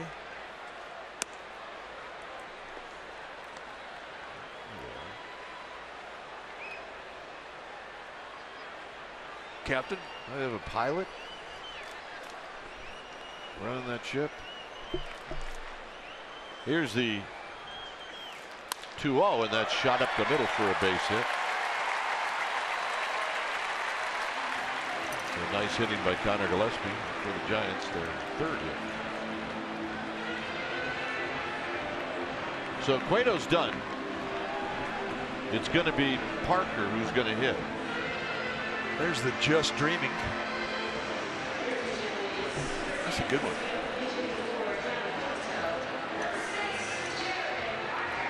You and I could have a good time in that one. Yeah, it's got the disco dance floor out there in front of the boat. Come on. Just dreaming. Come on, the Bee Gees. Throw on some Bee Gees. We'll be ready. Yeah. Yeah. You know, it's about time to take a boat ride.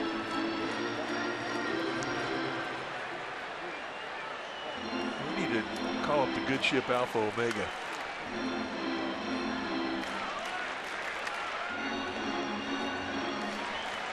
This guy doesn't need the Bee Gees.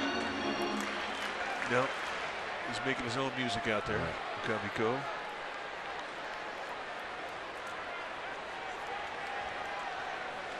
Here's Parker.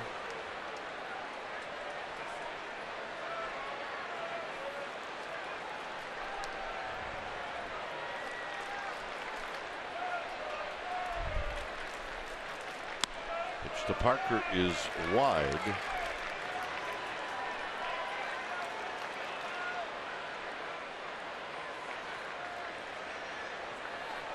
So Suarez is going to be the new pitcher.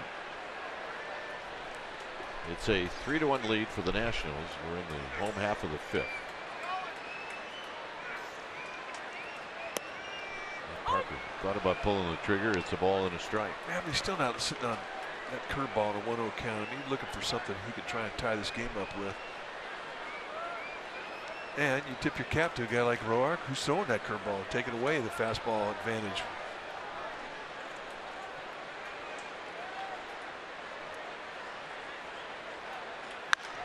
Down the left field line, a little something behind it, and it's out of play. That was the speed that Parker was up there looking for.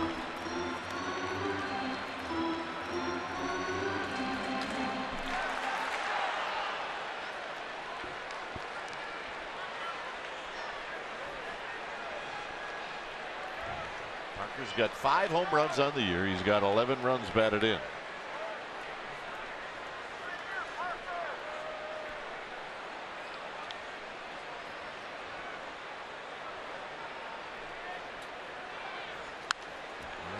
This one off the backstop. Roark trying to go front door sink with that 2-seam fastball.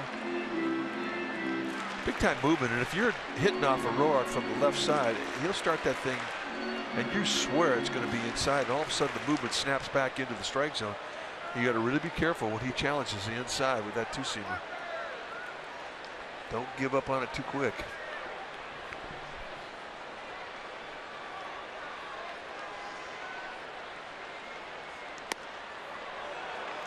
Just missed trying to backdoor the curveball.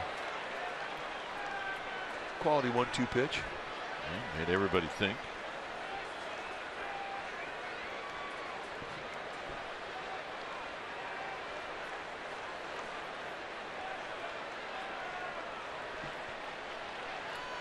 Gillespie with his lead. Zimmerman holding him tight.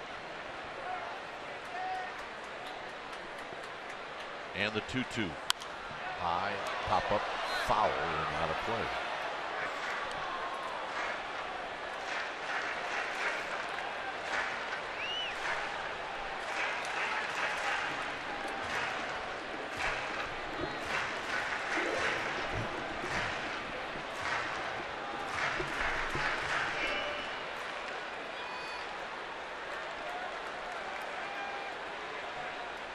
Two and two.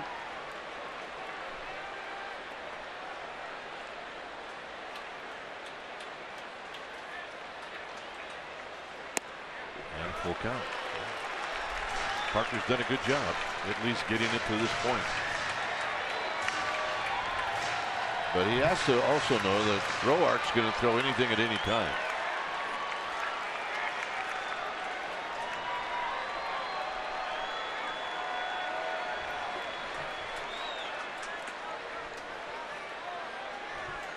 See what he throws here. 3 and 2. And he walked it. Yeah, he did not give in to him. And the point you make about throwing anything anytime, evident there in the 3-2 curveball. So the pitch count continues to climb. Roark going to take a walk, upset about it, but it winds up being a nice at bat for Jared Parker to lay off that thing, and it wasn't that easy.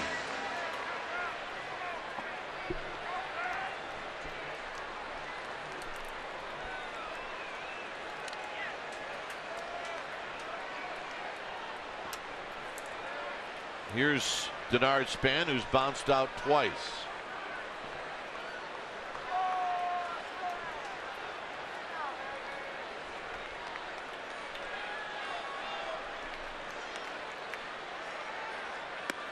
One ball and no strikes.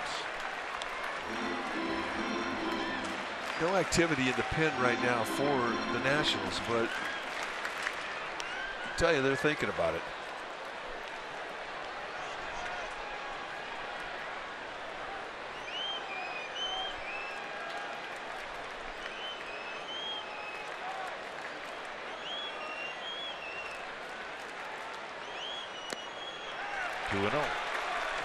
Guarantee there's some long relievers that are stretching out right now in that Nationals dugout, and if Denard Span were to get on base, you'd see that bullpen get busy quickly.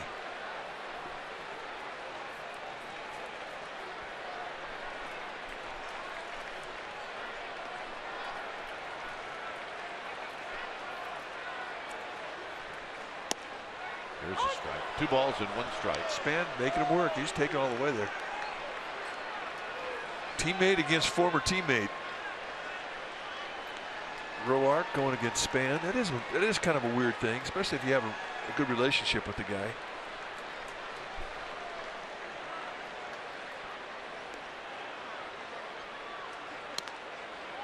Three and one, and I can't imagine that Denard Span didn't have a good relationship with everybody. Yeah, as good a guy as he is, absolutely. You hang around Denard Span, you're going to like the guy. He's a good people person, good in the clubhouse.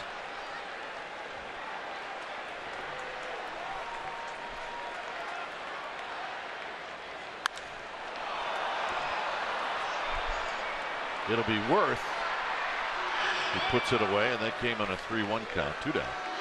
Yeah, he's disappointed with that bat. I'm sure he got the count in his favor. 3-1, worked hard to get there. Got a fastball challenge and just got underneath it. So far tonight, it's been an 0 for 3 for Span against his former team. And that'll make it hurt even a bit more.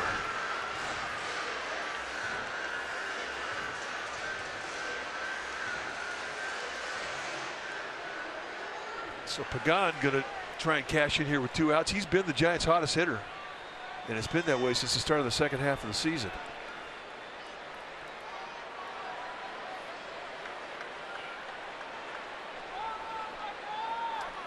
Tonight, however, he's hit one out in front of home plate and was thrown out by Roark, and then he hit a pop-up to right field, and Harper made a nice diving catch.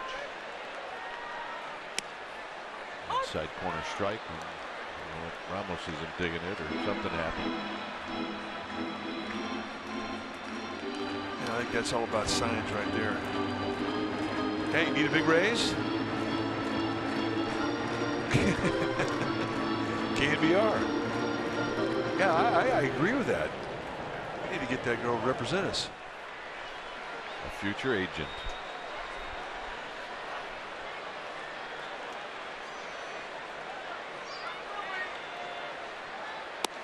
Outside to Pagan, it's 1 ball and 1 strike. Top 3 spots in the Giants lineup tonight have been very quiet. 0 for 7 so far. Pagan trying to change that right now.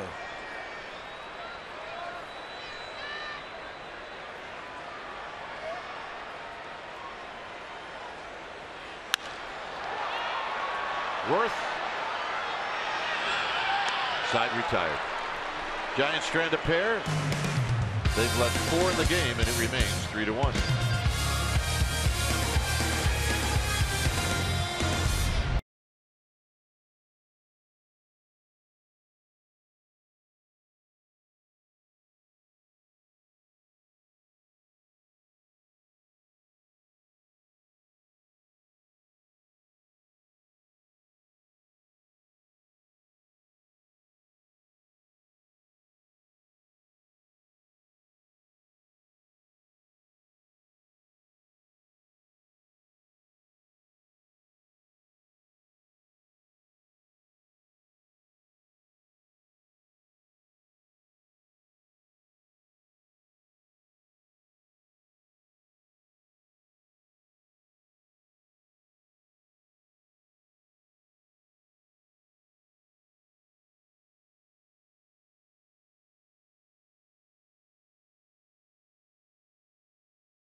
Dallas true stories. We go back to July 28th, 1998. On this day in Montreal, Kirk Reeder pitched a complete game two-hitter.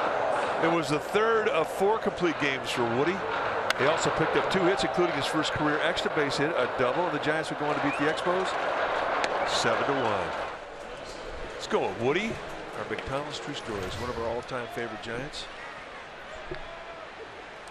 3-1 Nationals is Albert Suarez. See the numbers for Suarez: 3-1 with a 4.19 ERA. And a call strike. For Suarez, when it's time for a change, think Speedy Oil Change and Auto Service, your oil change tune-up and smog experts.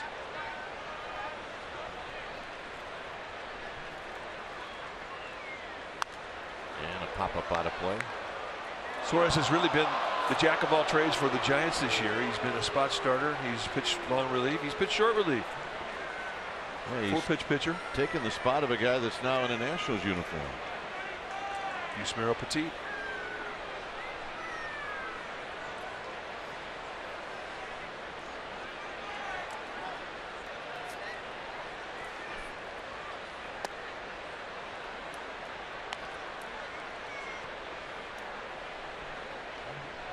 Espinoza has been on base twice. He had an RBI single in the second, and then he was walked intentionally in the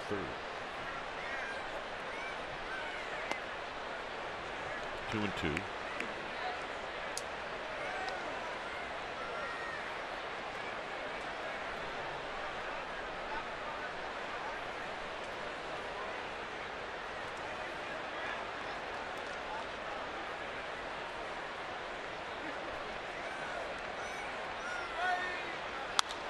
Popped him up. Maybe right on top of the mound. And it's going to be Crawford who makes the catch. All right, let's check in with Amy G. Amy. All right, guys, it's time for our Giants in the Community. It's sponsored by PG&E. And yesterday, a very fun day. It was the annual Junior Giants Day Parade. It's hard to believe they are celebrating their 23rd season. Of course, it's the Giants Community Fund's flagship program. It reaches over 25,000 kids, and a whole bunch of them were Junior Giants Willie Mack Award winners. They were honored prior to the game at a home plate ceremony. And who attended? None other than Willie Mack himself. What a thrill for those kids. Fun to watch. Well, Willie McCovey loves that program, Amy. And he sees the difference that that program makes with these young kids. Roark 0-2. Big Mac has been passionate about this program since the very first day it started.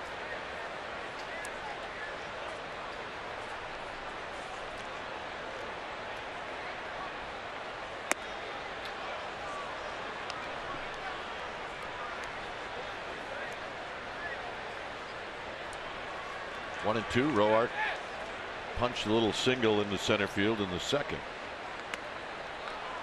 And Suarez is just not getting close enough to entice Tanner Roark to swing.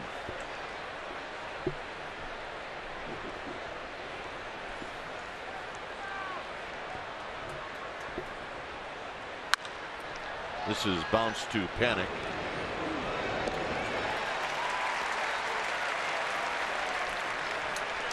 Two outs. That ground ball had a little personality. They've got a little bit of an in-betweener.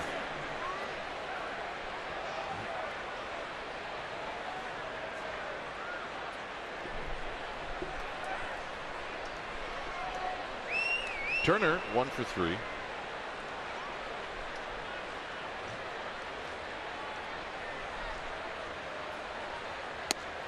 And a strike at 94.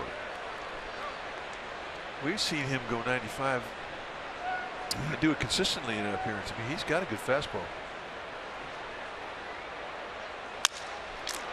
Little looper into center field, and it's a magic 1-2 hit.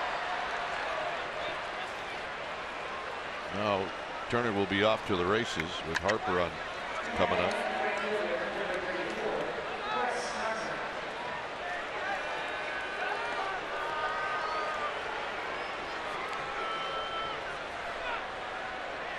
Turner's got 5 steals.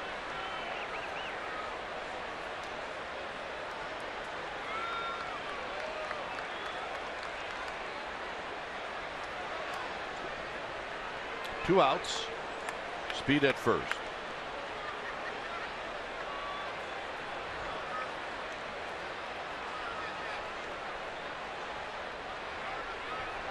Speed at first, and really with Harper and his 20 home runs, I guess you figure you're in scoring position even when you're at first base.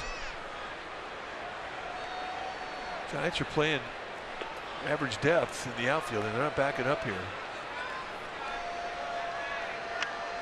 So any kind of a gapper with Turner's speed, and he's going to score. There's the strike. Kind of that area where you want to avoid, isn't it? Well, when a guy's pulling off the ball, you don't want to make mistakes middle in. That's where he can get you. He's pulling off the ball, you pound him away with movement going away from him. And that's what Posey wants. He wants a fastball away.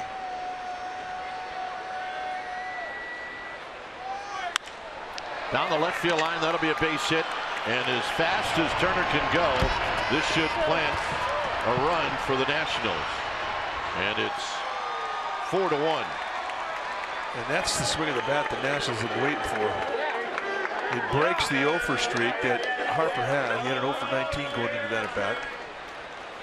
And he finally has driven a ball to left field. 2-seam fastball, and this is up. Got to get that ball down around the knees. That's the mistake. The mistake was elevation. And if you're Dusty Baker, you got to be pretty excited that your big horse is starting to go the other way. And watch Turner go. Talk about any gap, and he's going to score, and he does easily.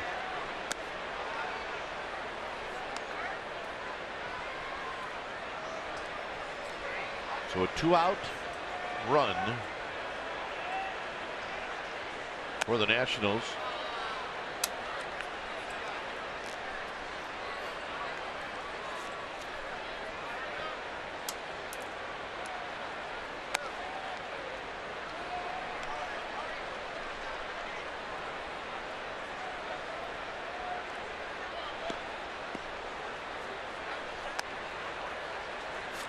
So Ramos is going to hit.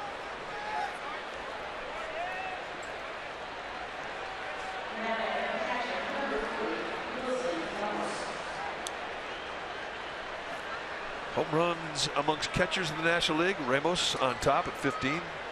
Grandal of the Dodgers 14. Jonathan Lucroy with the Brewers, who is in just about every trade rumor there is these days, has 13. Buster Posey has 12.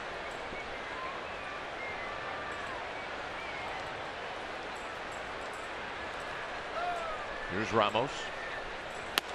Ramos takes a strike.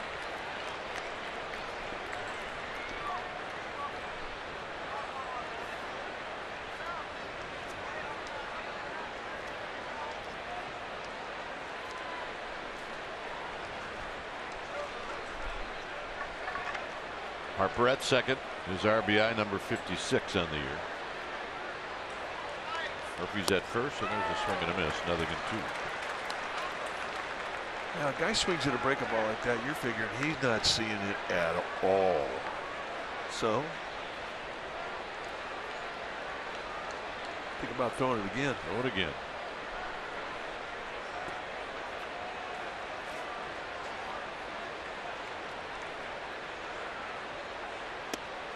Watch that this time. It's 1-2. That's a good pitch, though.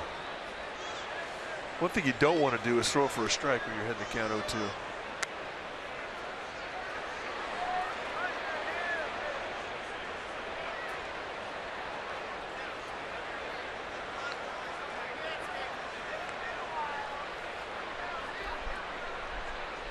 Got him. And again. 2-out run for the Nationals. Panic is going to lead things off.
SN Bay Area is brought to you by Toyota, the full-line automaker with the longest-lasting vehicles in America. Toyota, let's go places. By Kelly Moore Paints, celebrating 70 years as your neighborhood paint store.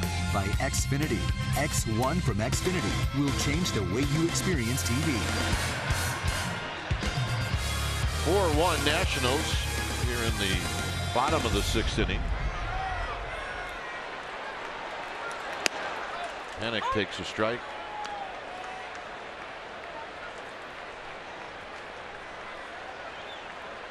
A look from the press box, which is right behind home plate.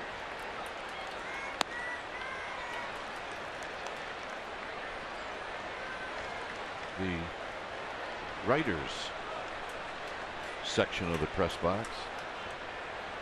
Very quiet in there. Working environment. There's a line drive softly hit at Espinosa. 1 out.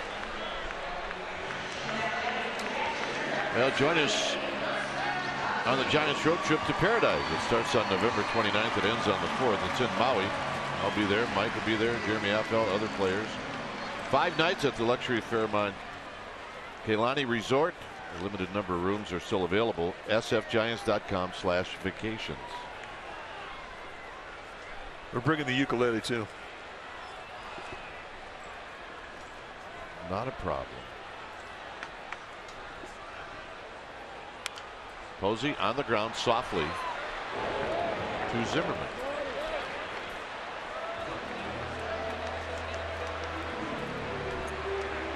Floyd, nice to have you here. Floyd R. Turbo. Yep.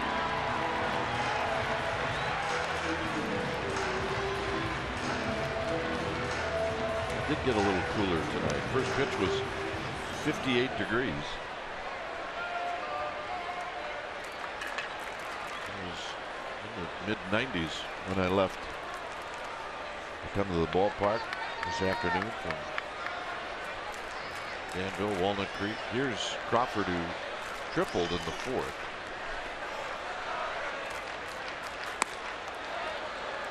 And he takes just a bit high. Well, this is what we're used to. I mean, this is the norm for July. It was Candlestick at some point in the 90s where the biggest differential that I experienced was 110 in Danville and 50 by the time I got to Candlestick. How does that even happen? And what it really means is that you have to take another set of clothes along. Yeah, they're veterans, and there is no yawning in baseball.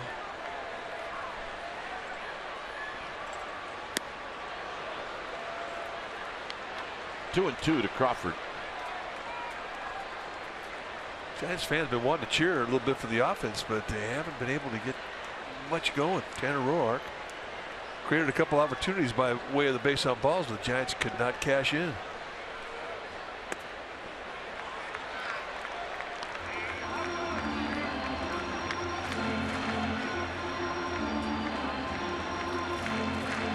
If you're heading out the yard here, make sure you bring your blanket.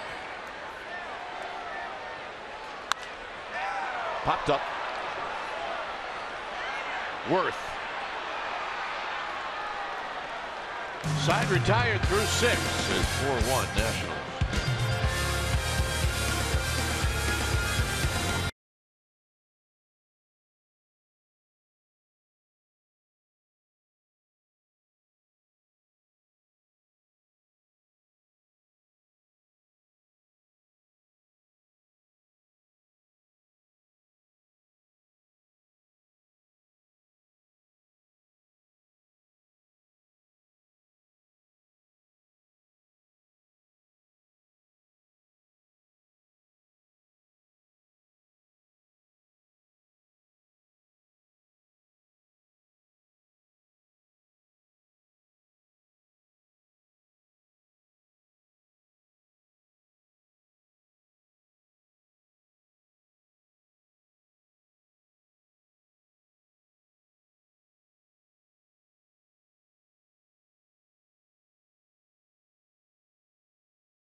you by your local Toyota dealer.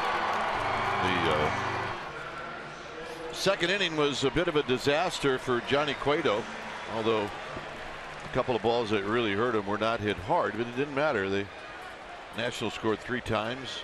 Giants picked up a run. They had opportunities to do a lot more. And then the Nationals with a run in the 6th. So it's 4-1 as Suarez goes to Worth.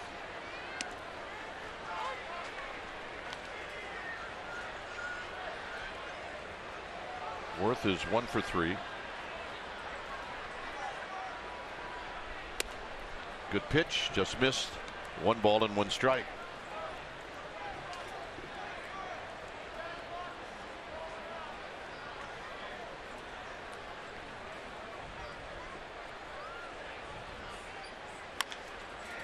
On the ground, foul.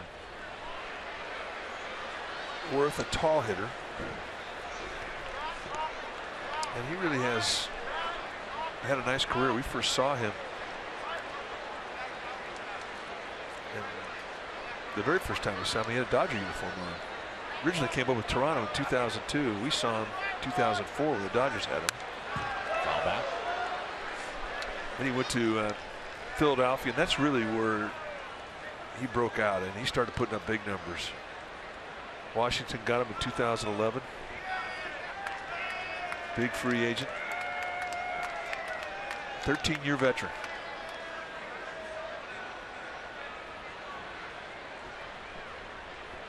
Swing and a miss. He got him. Good changeup. 2 strikeouts for Suarez. And here's Rendon.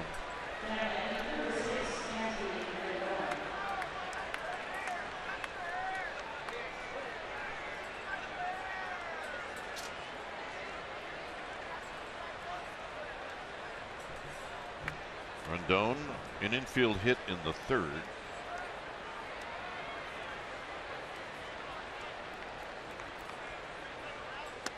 And a strike, and it's 0-1. Oh yeah, get your red hots. Love for bread pound to eat all the mustard you can eat.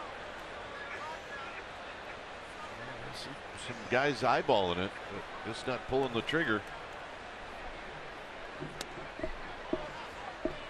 See, looking at it. Yeah. Hot dogs and popcorn, they sell themselves with the aroma. Worse is if you have to hold it and then hand it to somebody else. I don't know if I could do that. No. Lined. Pagan. And it shoots by Pagan. And for Rendon, he's going to roll into second base with a base hit.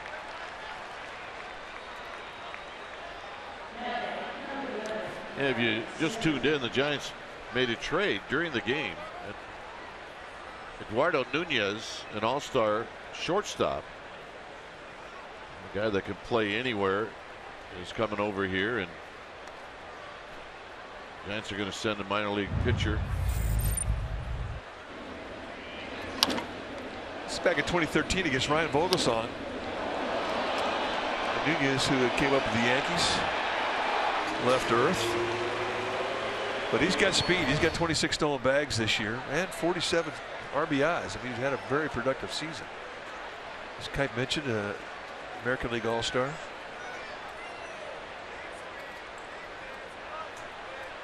Zimmerman takes a strike.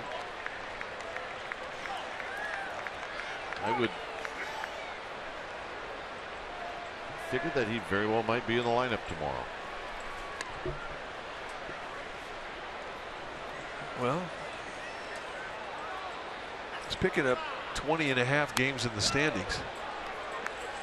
Go from last place to first place, and usually guys making that trek get there pretty quick to the new club.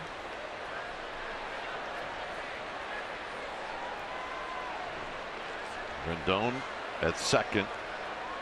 It's the 3rd hit off of Suarez.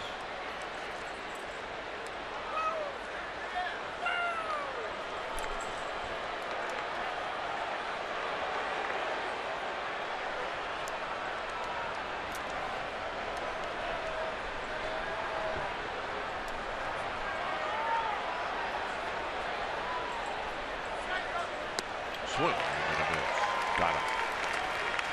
Zimmerman taking a look out at Suarez after he threw that curveball and then walking away thinking, well, I didn't know you had that pitch. What was that?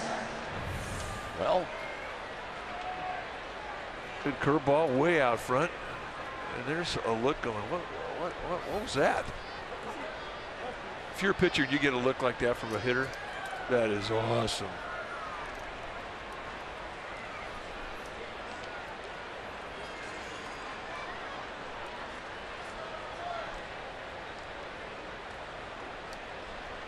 Espinosa takes a strike.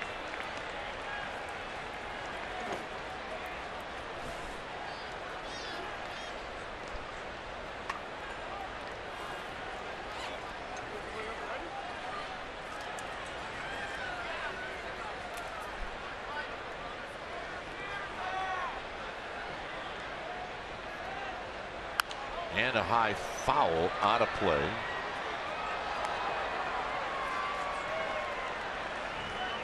Got a man making a play, getting handshakes, high fives, back rubs. Hey, life is good.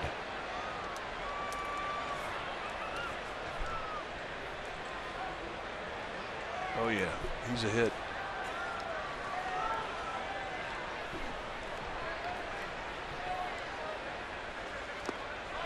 Struck him out. Strikes out the side. Well, tonight the Giants honor American and military troops at home and around the world. Here to perform God Bless America on Law Enforcement Appreciation Night. The daughter of San Francisco Police Department Captain Joe McFadden is Molly McFadden. Fans, please welcome Molly McFadden. God bless America, land that I love. Stand beside her and guide her through the night with a light from above. From the mountains to the prairies, to the oceans wide with foam. God bless America, my home, sweet home. God bless America, my home, sweet home.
was great to get a Hunter Pence update. And you're right. I think we're going to see him pretty soon.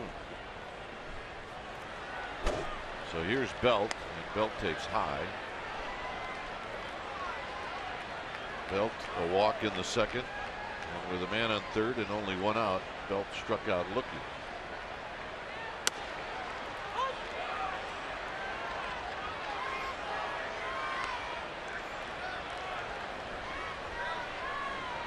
One ball and one strike. Overshift is on now for Belt.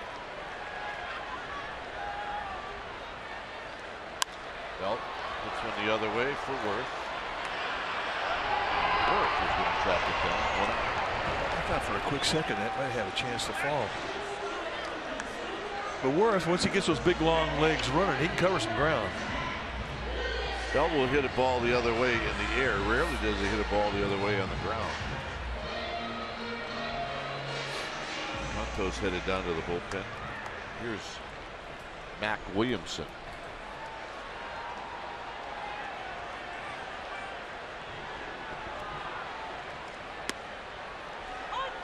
That curveball's been a good pitch for Roark. And he's really showing a real good consistency of being able to throw that first pitch. Fastball counts. This is hit on the ground to Espinosa.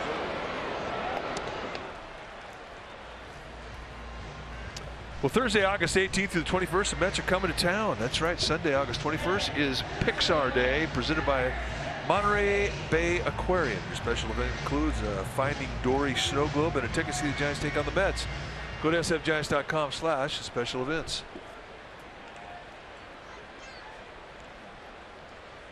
Here's Connor Gillespie.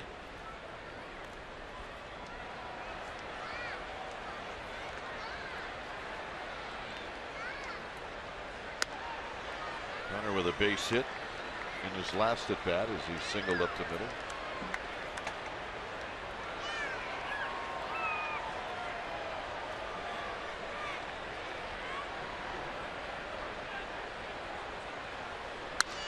And he's going to shoot one to left.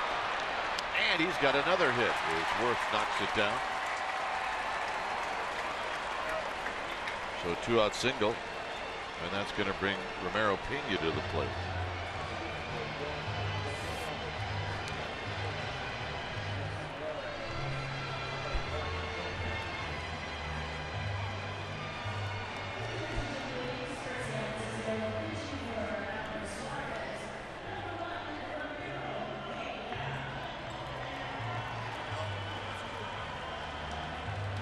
So once again, Mike Maddox out to talk to Tanner Roark. I think he's going over a little scout report, make sure they all are on the same page. The bullpen's heated up. It's not like Mike Maddox is wasting time for Sammy Solis to get heated up. He's ready to go. Our commissioner is not going to be happy with these visits. Well, that's a clear rules violation. So every pinch hitter you get, the pitching coach goes out.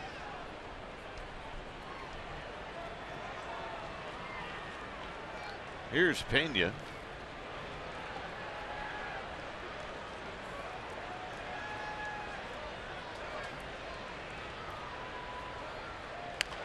Pena doesn't waste any time, and that's rolled foul. Well, Bruce Bochy was talking about the trips to the mound. He said, I don't have a problem with pitching coaches going out there. He says, but all the players coming in. He says, that's the problem. A lot of times you'll see a manager tell the catcher to go out there, talk, and then he heads back, and then all of a sudden here comes the pitching coach. So it's kind of a double thud for the manager.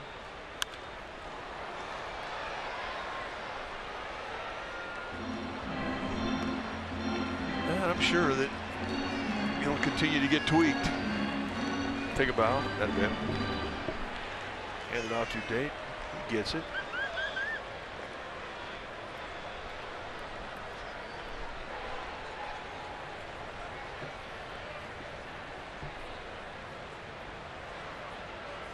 Look out. 1 and 2.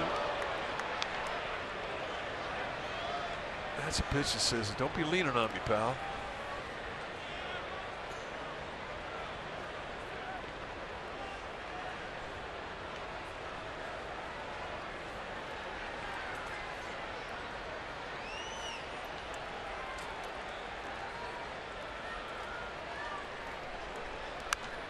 And another little pop-up that's going to reach the seats.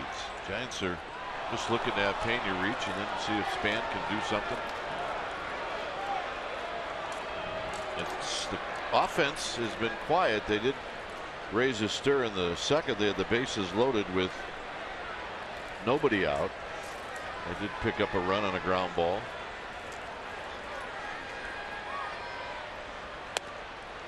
Crawford had a 1-out triple in the fourth. Giants didn't do anything. Couldn't get him in. Well, they need a little thunder right here. They're running out of outs. Roark just about at the end of his night.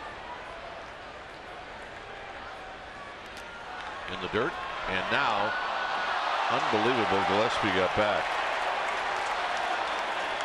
He was picked out by 10 feet.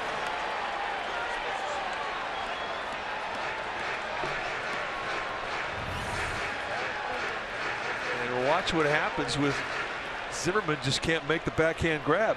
He catches that ball, his inning's over. That's the break the Giants were looking for. It all started with a drop pickoff attempt. Hit him right in the pocket.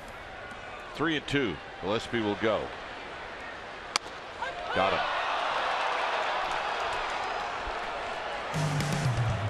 That's going to end the inning.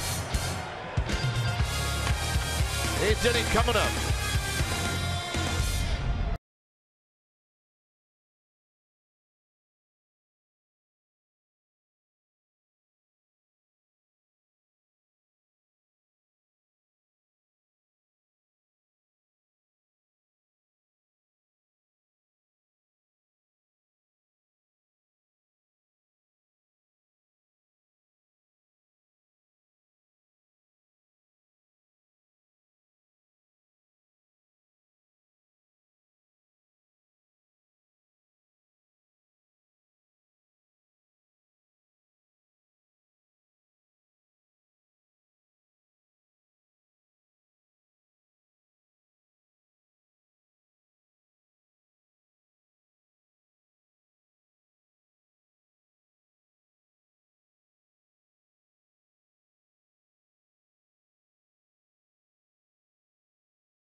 Copyrighted telecast is presented by authority of the San Francisco Giants and may not be reproduced or retransmitted in any form, and the accounts and descriptions of this game may not be disseminated without the express written consent of San Francisco Baseball Associates, LLC.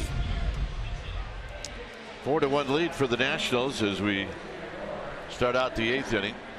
When it's time for a change, think Speedy Oil Change and Auto Service, your oil change tune-up and smog experts. So George Canto is coming in now to pitch for the Giants. 37th game that he's been in. 2-1 with a 2.59 ERA. Solid season. 32 base runners and 31 1/3. That's a good stat. And this is Ben Revere, who's hitting for Tanner Roark.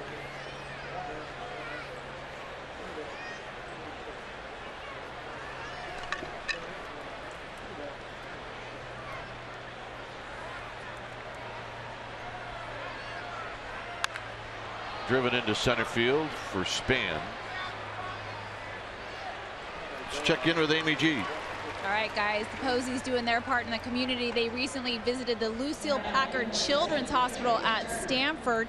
It's our healthy dose of goodness. It's brought to you by Eric's Deli Cafe. Every month, the Posies visit a different hospital. It's part of their pediatric cancer awareness outreach. They were able to give pediatric patients caps and Buster Posey hampers, special cards with inspirational messages, and they took a minute to thank the medical staff for all they do.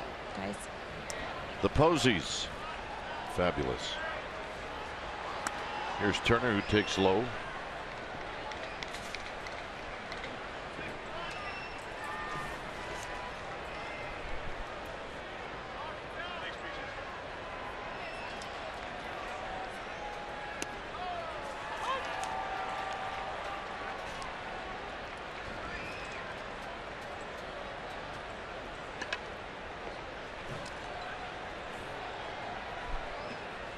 One ball and one strike.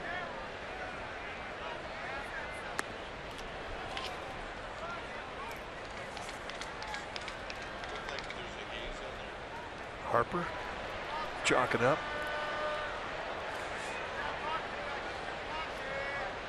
Saying that Coke bottle, that's the trajectory I want.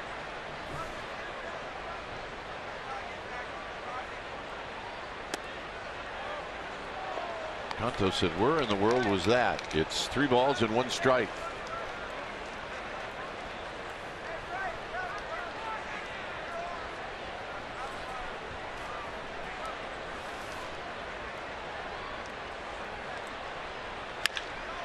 And that's foul.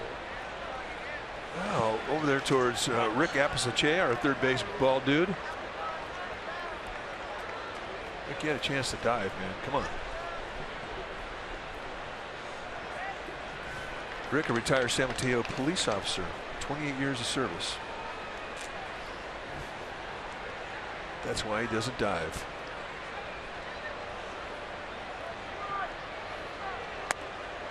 And the walk.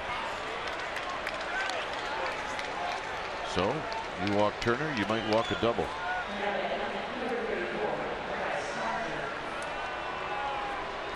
Here's Harper.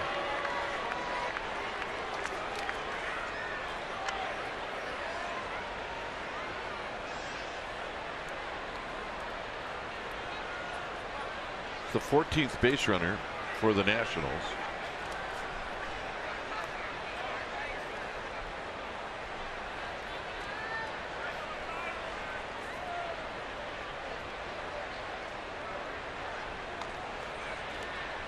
Turner with 5 steals. He hasn't been thrown out this year.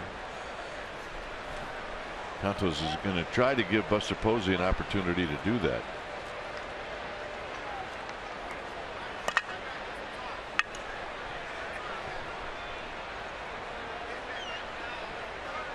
And still close enough to have a shot. That's that fastball away. Turner goes. Posey's throw. Not in time.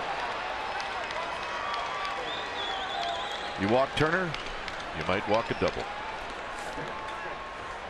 Well, I mean, you've got a base to play with right now, and I think that's the message that Buster Posey is going to come out and tell George Contos. Listen, you don't have to give in here. You've got a base to put him. But, you also might say, well, if you can get him out, you can also use that base for Murphy on deck, who's been big time on fire, whereas Harper has not. Harper finally broke his 0 for 19 with an opposite field double his last at bat, but he's not swinging the bat like Murphy on deck.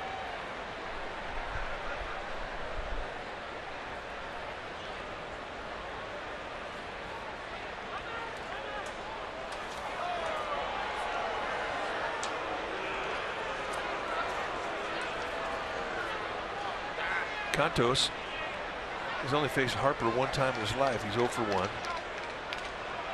Daniel Murphy's only faced him a couple times. He's 1 for 2. So the knowledge of one another is not too extensive.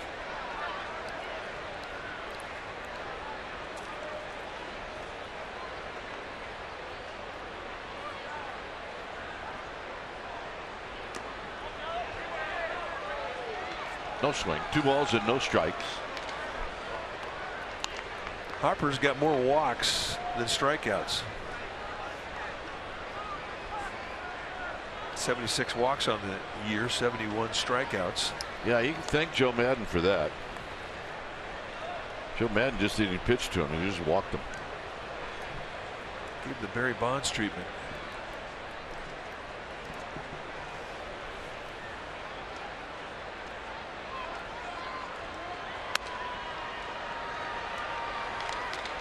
It looks to me the way that Cantos is nibbling to Harper that he's going to take full advantage of that open first base.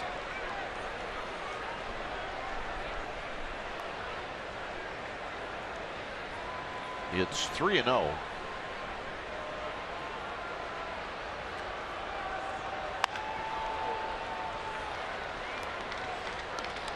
And that hit right in our camera well at the end of the Giants dugout. 3 balls and 1 strike. 3-0. He was green lighting. Fastball away, hit it right off the end of the bat. So his pulling off has continued. That was the book that everybody was talking about in regards to Harper prior to the series. And in his last at bat, the opposite field double is really probably the first time in a while they've seen him drive the ball that way, because he has been pulling off the ball.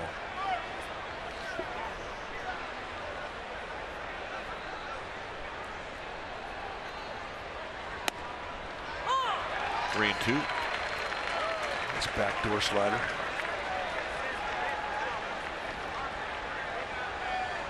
So with an open first base, that's how you go after him.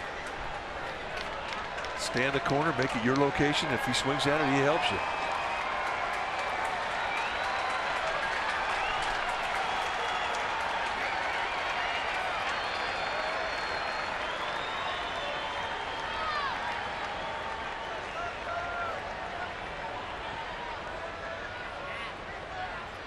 And the payoff coming up to Harper will not be a payoff at all. It will be Cantos is checking on the runner.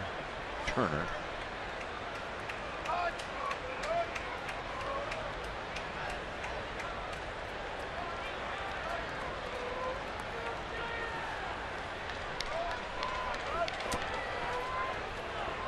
Three and 2.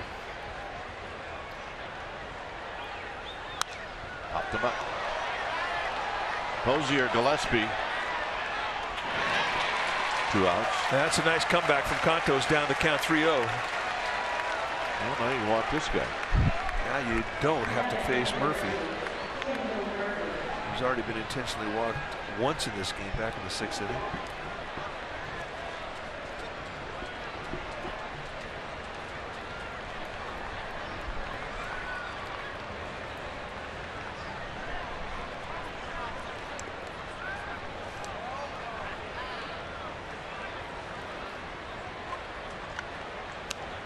Easy, George. That's right. You don't want knee-high paint when you're calling for a intentional walk. So it'll be Wilson Ramos, who picked up a base hit in the 2nd inning. Since then he's popped out, flied out, and struck out.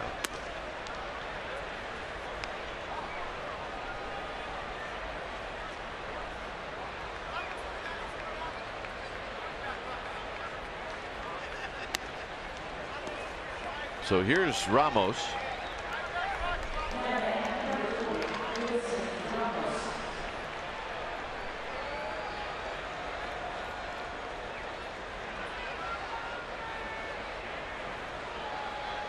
Well, it's part of the Wolfpack right there. She's got her University of Nevada sweatshirt on. Yep, part of the Wolfpack. Yeah, really great attitude by that group.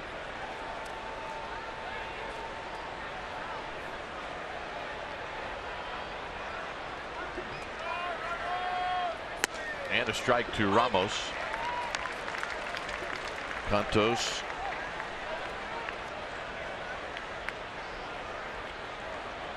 Walk Turner, and then the stolen base and the intentional walk to Murphy.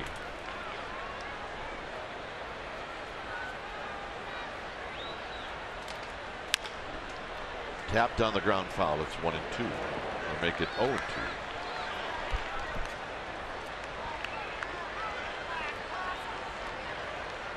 Yep. Ended up in the right hands. Bring your glove, you get a reward. Make your mom and dad proud. Had a bit. 0-2.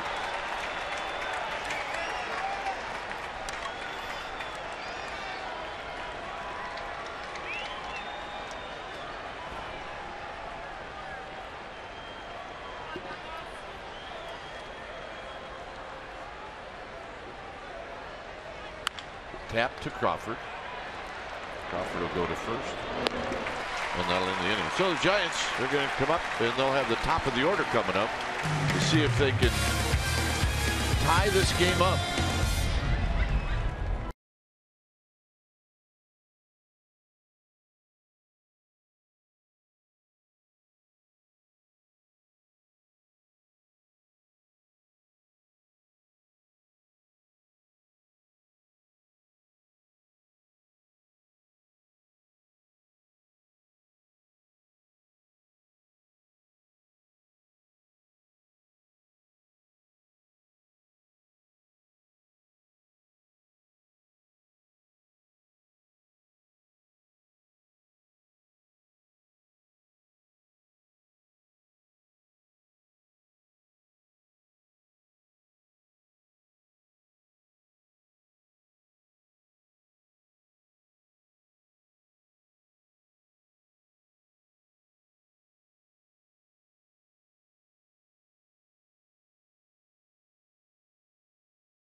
Will be tomorrow, 7 p.m. on NBC Bay Area and the Giants television network, and then on Saturday at 1 on CSN Bay Area with Giants pregame live at 12:30. So Mike and John will have the game for you tomorrow night, and then Mike and I will be back on CSN on Saturday and Sunday.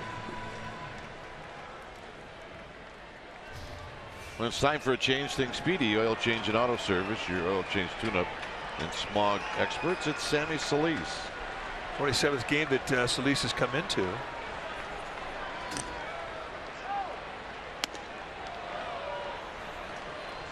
And he throws high to Denard Span, who's 0 for 3. Solis has a healthy fastball, mid to high 90s. Works quick. Curveball, changeup. A lot of curveballs.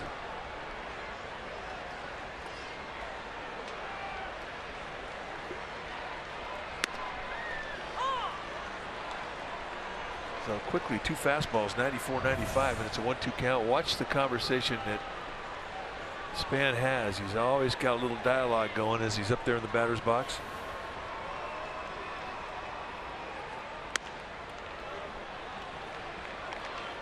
Really, in one of the more definitive setups, and there's the conversation we're talking about. You see Denard Span, I mean, even from a distance, and you know it's him, the way he gets in the box.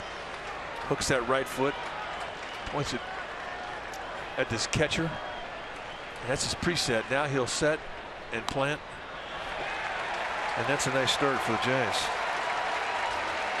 That's a nice start because Solis started out by throwing strikes, ended up not. And here's Pagan. Had him in a 1-2 count. Couldn't put him away.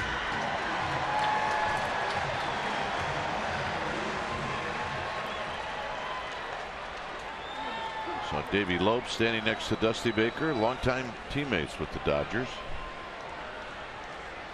Pagan is 0 for 2.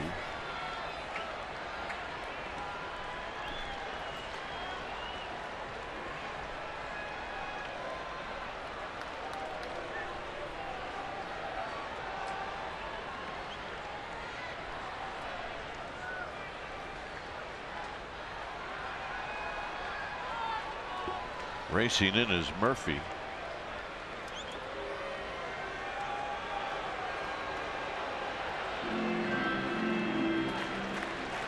So a little pep talk for Murphy.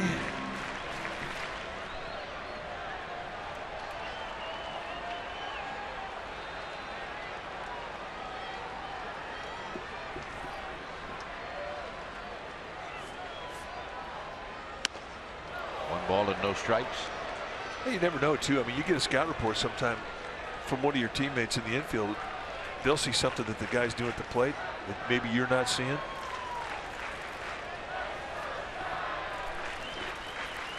You can learn how to pitch a guy from a lot of people. There's a strike. You kind of have to read the room, though, when you do that. Well, there are some pitchers like Madison Bumgarner. It's not a good idea to go out there. That's why you got to read the room. Other guys a little more receptive. Gaylord loved it when you gave him suggestions. Yeah, Gaylord Perry. He can stop you with a stare, though. Swing and a miss, 1-2. Did you ever get told by Frank Robinson, your manager, when you were playing with Gaylord Perry, to go out and talk to him? Yeah, well, when Frank was playing first, he couldn't go out unless it was he was charged to the trip. Because he was a player manager. Yeah. So he'd say, hey, I want you to go tell Gaylord that I don't think he's very good tonight. How'd that go? I said, Gaylord, Frank loves you. He just wanted me to come out and say hi.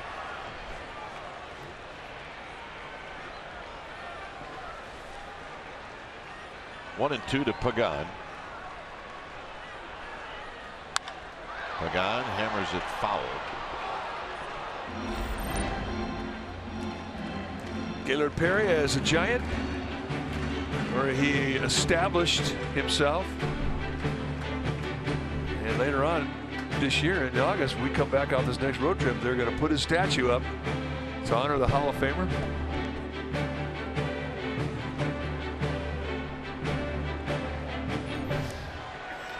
And another 1-2 pitch to Pagan. Target is in. And this is popped into shallow right field.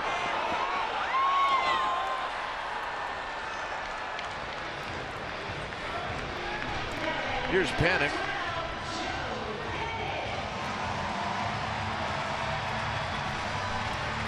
You know, we're talking about Frank Robinson as a player manager. I don't know if we'll ever see that again.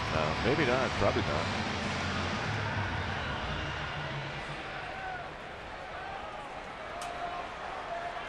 I mean, one of the reasons the Indians did it is they knew that Frank was qualified,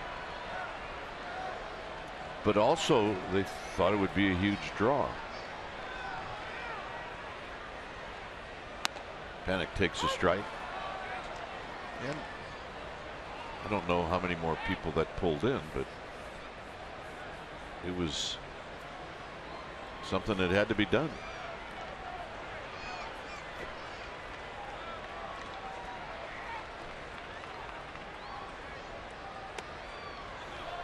The other interesting part is you're standing in the on-deck circle and he would whistle at you and say, I'm going to hit for you. You say, well, who are you going to hit? Me. Well, oh. How do you argue with that?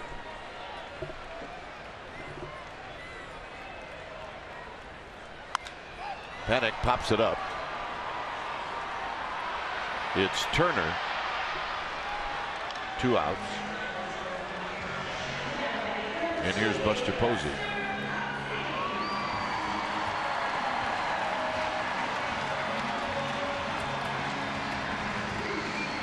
I mean, given how the game has gone and all the responsibilities to the media that the managers have to do on a daily basis, that would really be tough for a player to have to do that and then worry about playing a position.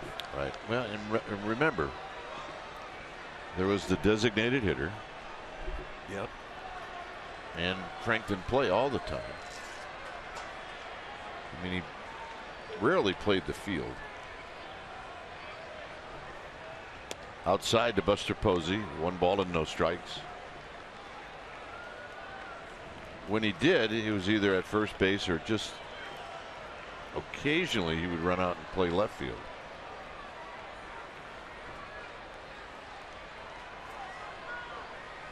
Out of play. In his prime, he was a terrific outfielder.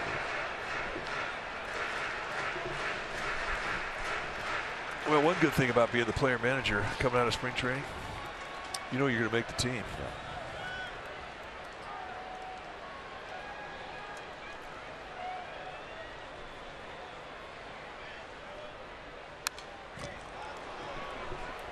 There's a healthy rip and a foul back. Man, a good pitch to hit.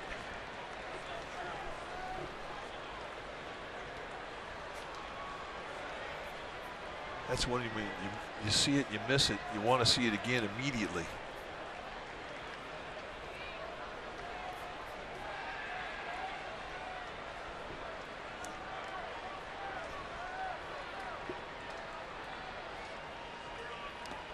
Low.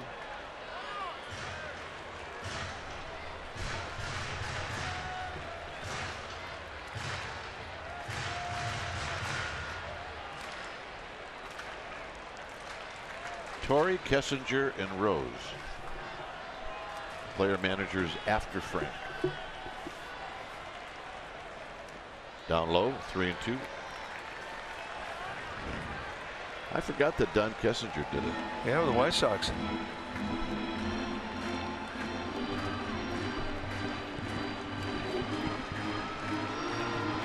All special players.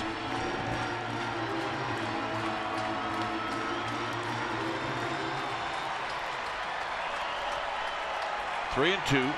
Span will go. Got him. And that'll end the inning. Ninth inning coming up.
Giants postgame live right here on CSN Bay Area. Join Dave Feldman and Ahmed Fareed as they'll give you Giants clubhouse reaction, debut of Hunter Pence Carpool Confessions, and Ready for Rio. Talking about Maggie Steffens, who's on the water polo team at Danville Product. Dave Feldman, Ahmed Fareed out of the ballpark today. Good to see those guys. What I like about Dave and Ahmed is they are really good buddies. It's fun to be around them. Well, they act like it. Oh yeah, they sell it. They mean it? I think they do. Okay. Here's Worth.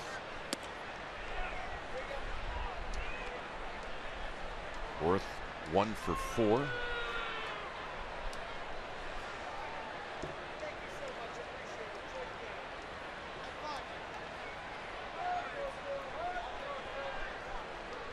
And a strike at the knees, and it's 1 ball and 1 strike.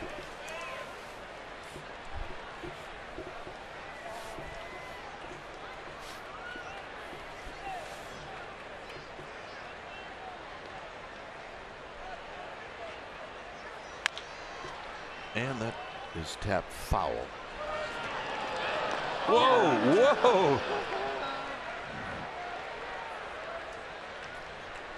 Rick Apsachea somehow managed to do this with skis on. I got it. I got this one. Yep, I got it. Yeah. Whoa. Treading water. Yeah. I think I'm going to stay up. Yep. Got a bit. Stay up. We got money on you.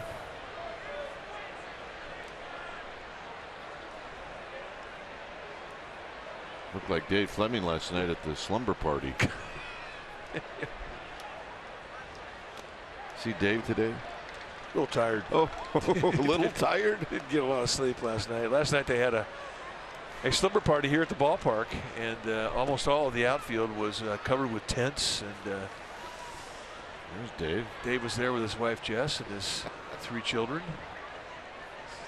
twin girls and his son. I think the kids are in the booth next to him. 2-2 pitch coming up to Worth. Hit out to right. Williamson staying on his feet. 1 out. Now you see the Fleming kids are the 2 girls in front and then the little guy in between them.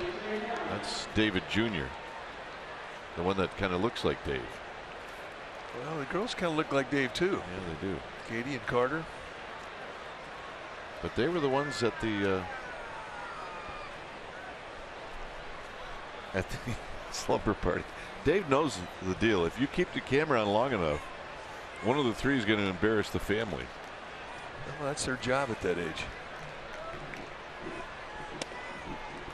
And I know who it would be too. It would be that little guy in the middle. Well, maybe it's going to be the moms. 0-1 pitch. Here it is to Anthony Rendon, and he taps it foul.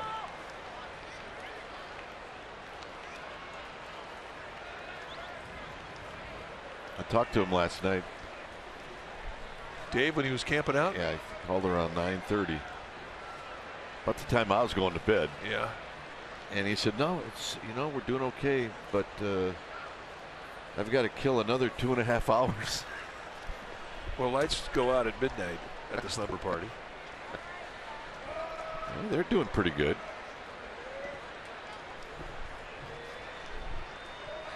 And Dave's looking over at us like, will you stop showing my kids?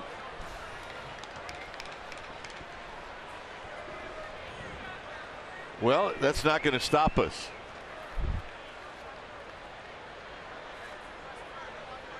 Too much fun. 1 ball and 2 strikes.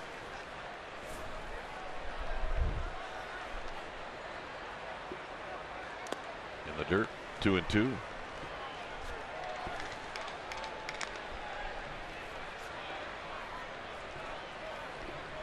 Okay, 1 more. Let's see. Are they tired of waving their arms? Oh, mom's getting into it. See. Yeah. Now, by the way, that is not Dave's wife. FYI. The last thing Jess would be showing up at would be a Nationals t-shirt and cap. Would not work. No. 3-2. Again, maybe Jess said, I'm going to bed.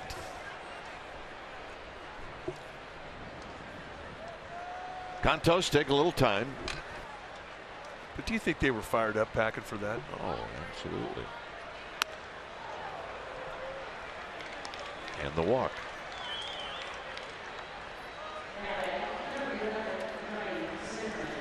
Our kids were when they used to do it.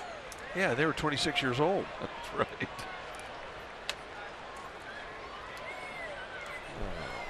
Oh, here's Zimmerman. George Cantos has slowed this pace down. Boy, has he ever.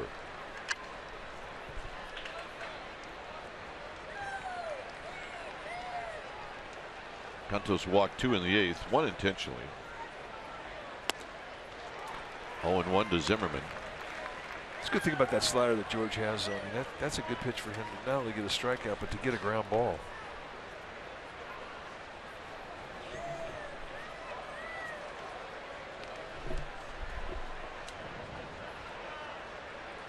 Matt Reynolds is walking down to the bullpen. Just joined the club today. A lot of transactions happening with the Giants, along with the trade that they had today. Josh Osich went on the disabled list, and Matt Reynolds called up.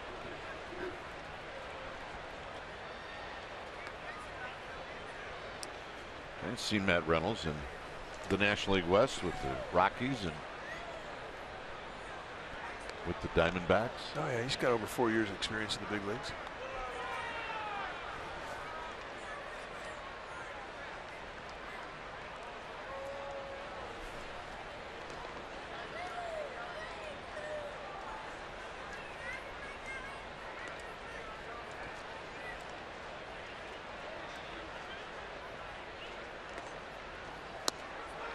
Oh, 2.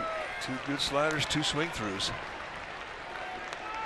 And I don't expect Cantos to throw anything but sliders to Zimmerman if he's swinging and missing them.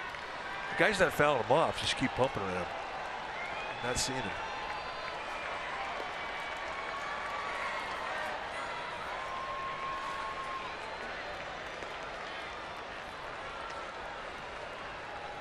Check the runner.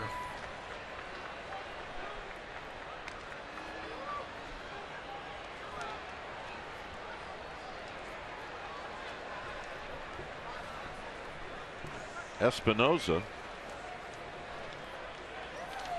is on deck. Espinosa is a switch hitter. Hit foul down the right field line and out of play. 3 pitches, 3 sliders. That had some hang on it. And that's the problem with sliders, is that if you keep pounding more one after another, there comes a point where they start to get a little diluted. That's why you have to kind of clean your arm out and throw a fastball, then come back to it.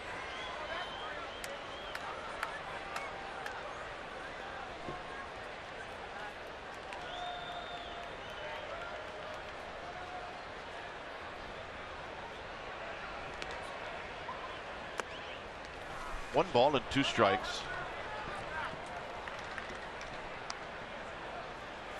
So Cantos is going to take his time and rub up the baseball.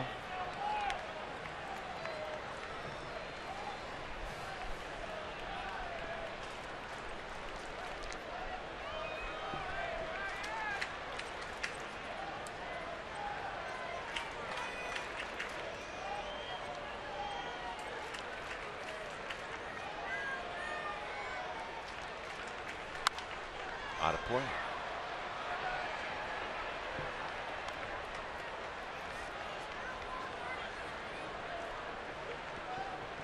Espinosa waiting. Cantos.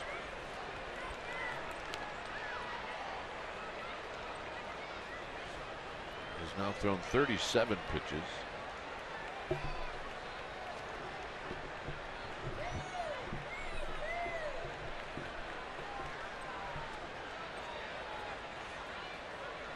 Target is in. Well, he was there for the taking, but Cantos just missed. It's 2-2.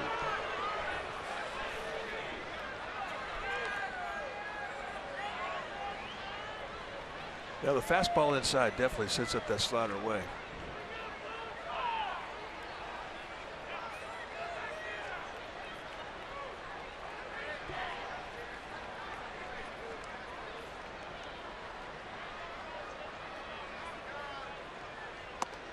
Three and 2. And that was just a hanger. That's what we're talking about. I think the slider takes more out of your arm than any other pitch. Papelbon is ready. He's thinking about the 9th inning.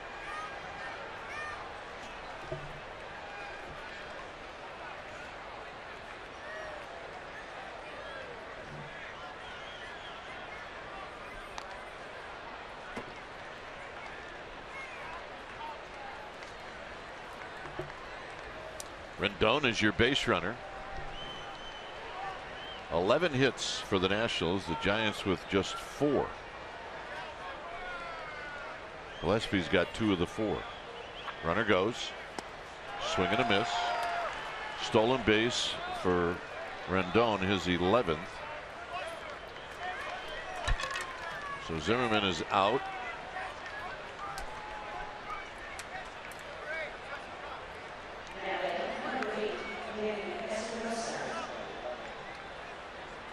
Bruce Bochy unhappy. Did he think Buster Posey was interfered with? I think he thought he was absolutely interfered with. Nice slider for the strikeout pitch from Contos, but in taking the swing, I think Zimmerman came across the plate and got in the way of Posey, and that's what Bruce Bochy was signaling to plate umpire James Hoy about.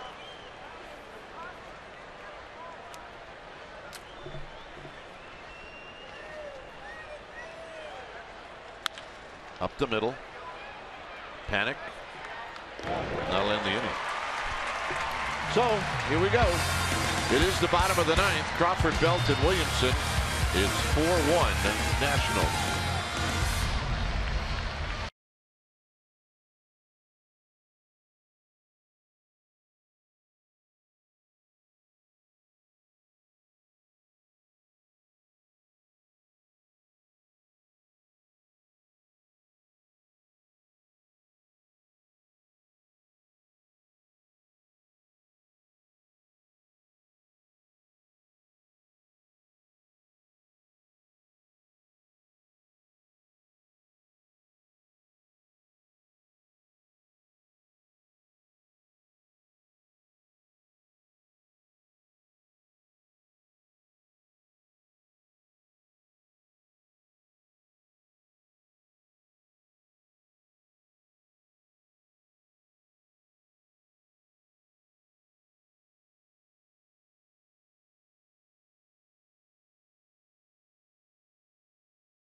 Brought to you by Honda, and tonight starting pitch for the Washington Nationals, Tanner Roark. He was that man. 7 innings strong, 4 hits allowed, 1 run, 3 walks, 3 strikeouts, and he is our player of the game. Brought to you by Honda.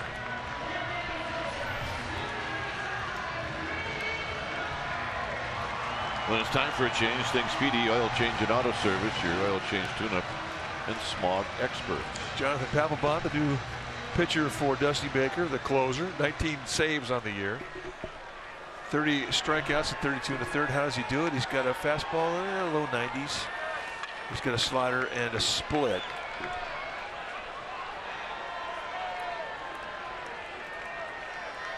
Velocity on the fastball for Papelbon is down from what it has been in previous years. Crawford takes a strike. Brandon Crawford tonight walked in the second, tripled in the fourth, and then he popped out to left field.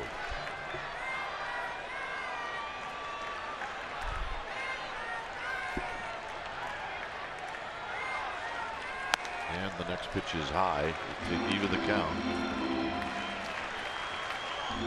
Take a look at how Papelbon uses his pitches. You see the fastball, they get 253 on it, and the slider and the splitter, depending on which is working, and he'll ride those.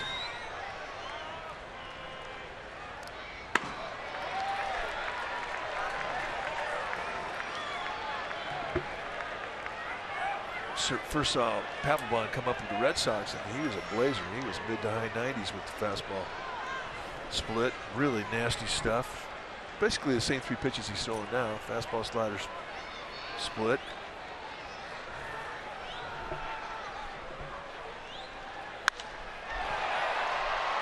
Hit out into left center field. It'll be Turner. He tracks it down. 1 out, and here's Belt.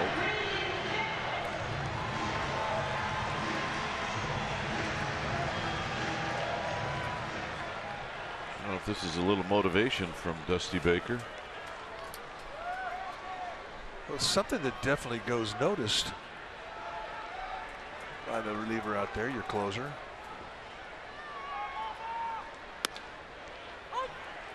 But it also could be some guy getting some work. I mean, I don't think so, but I think he's backing him up. Yeah, no, that's okay. You said that. Probably not, but that's okay. Yeah. But Papelbon has had some rocky times.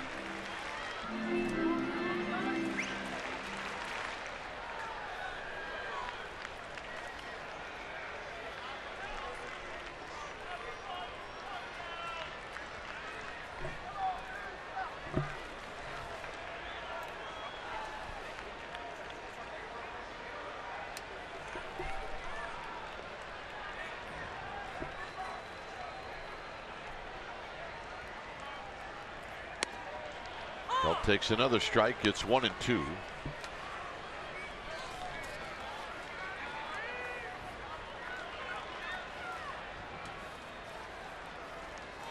Heisey watching from the top step of the dugout. It's amazing how guys will pick one spot and pretty much wear it out during the course of a ball game. Some guys will move around, some guys do not. Chris Heisey, he's a steps guy, at least right now. And they're waiting.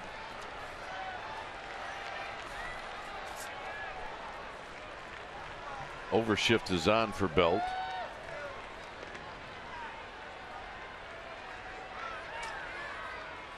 Belt fouls it back. It stays at 2-2.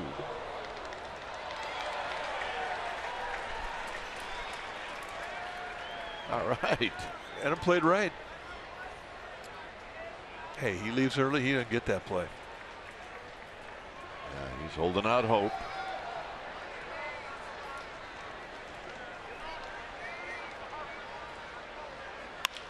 Belt, little flip job into left, and he's got a hit. It all started off with a bloop.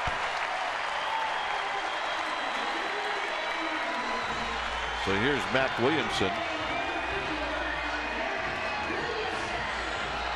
Well, you get another hitter on, and now you at least have the time run at the plate.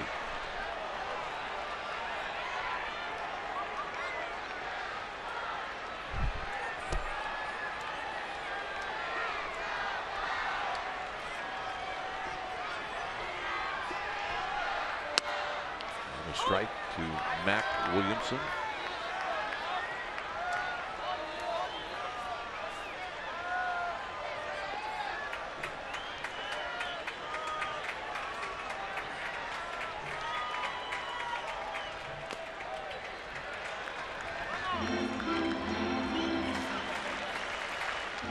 Gillespie getting ready.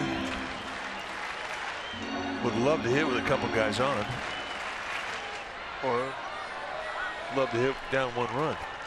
And Mac Williamson could definitely do that. He can do that with one easy swing of the bat. Just missed one earlier, back in the 5th inning.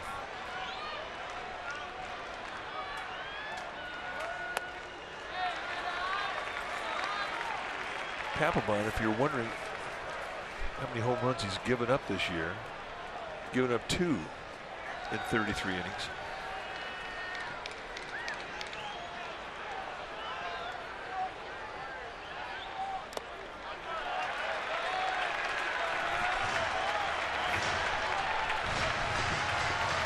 Trevor Brown has got a bat.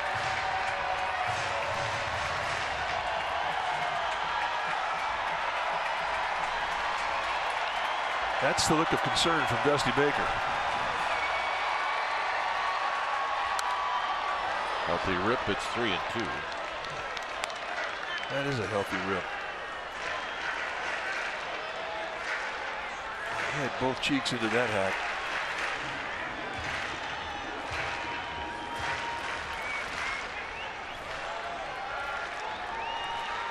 These folks still holding out hope. It's 3-2. Back again.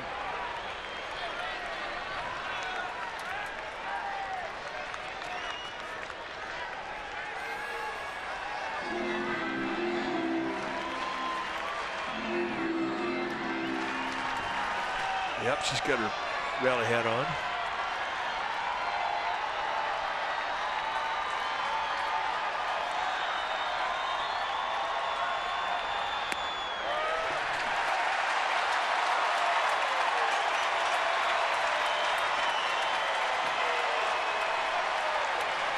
Dusty Baker coming out.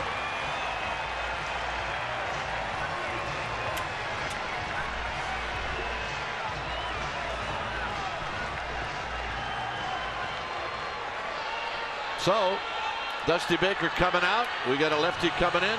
It's 4-1 Nationals.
Fly ball to center.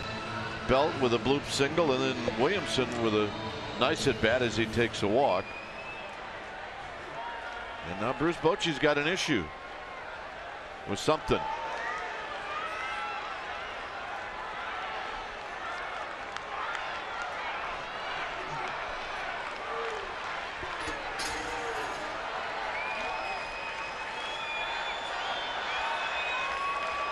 So a trip made.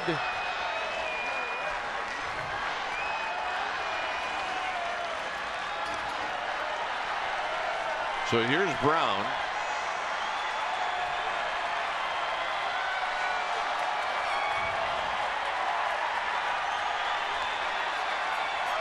Brown with a .261 average. And he takes a pitch outside for a ball, 1-0. Brown's got some pop. 5 home runs on the year. All his pop has been to left field. Pull side.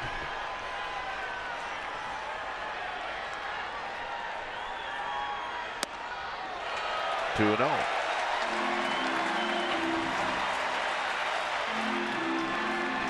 Well, what we think, and we're being told by our guys in the truck, Daniel Murphy went to the dugout and then he went to the mound and brought some information back, and that has been charged a trip to the Nationals. Foul down the right field line.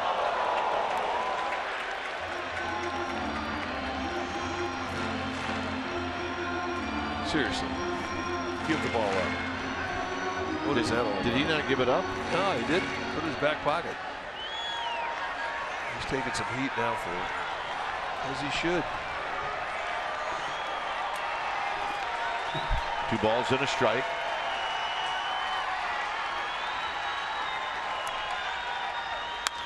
Out of play again, 2-2. So Oliver Perez coming right at Trevor Brown. Now Murphy was just here and talking to the coach, I don't know if it was Dusty Baker or who, but he came out and brought some information out to Perez. And Bruce Bochy immediately says, wait a second, that's a trip. That's information. Umpires confirmed it, so killed the trip. And a full count.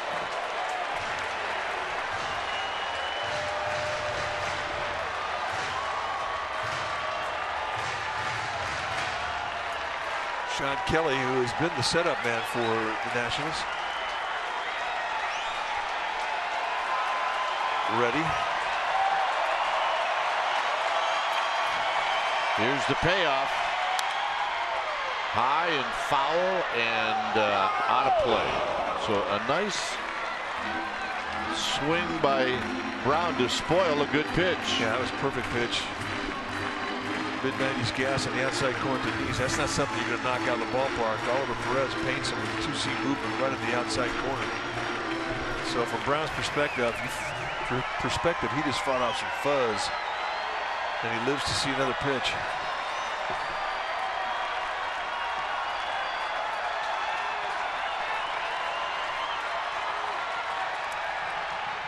He walked him. Great at bat. And the importance of fighting off the fuzz. The other pitch puts you on base by way of the walk. Well, now the Giants have two left-handed hitters coming up.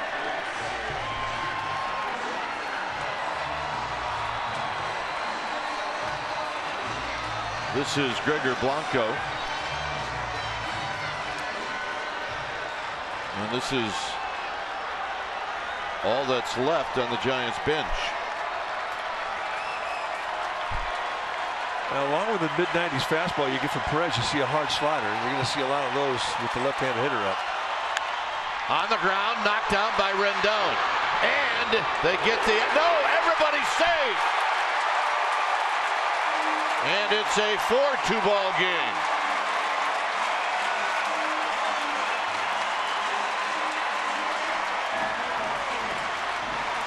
Kind of odd. I mean, here's a play where... Was it the shortstop who was covering? Yes, it was. And he never had possession of it. No. So Espinosa comes over and cuts right in front of Murphy. I mean, the throw was not a bad one. The air's got to be on Espinosa, the shortstop. But he's trying to catch the ball and keep his foot on the bag. And Span takes a strike. It'll be a fielder's choice in RBI, and they've given the air to the shortstop. Rendon gets an assist. Tying runners at second base.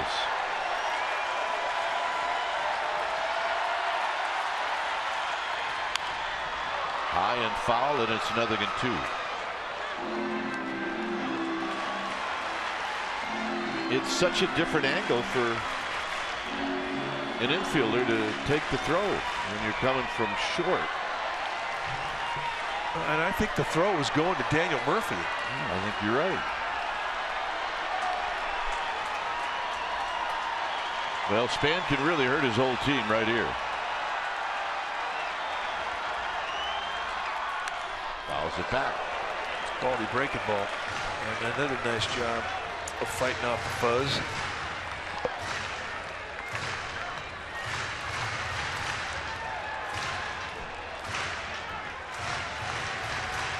Pagan is on deck. Span and 4 at-bats. 2 ground balls, a pop-up, and a walk. He's way behind in the count now, 0-2. And another foul. And, Span was fortunate enough to get a piece of that one. That was 93 around the hands. It could have been in a better belt place.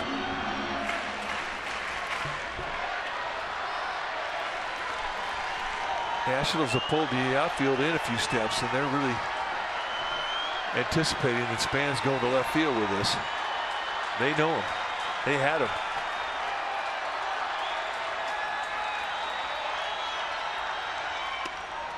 One and 2. If he were to hit one into right center field that way, game over. Yep.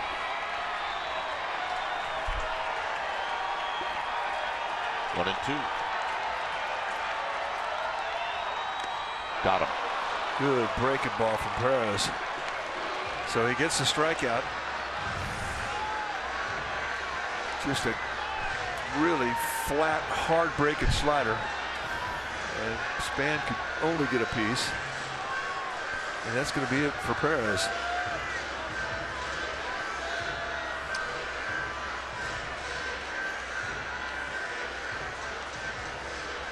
So new pitcher coming in. It's a 4-2 lead for the Nationals. Pagan's going to be coming up.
Central tonight after Giants postgame live right here on CSN Bay Area.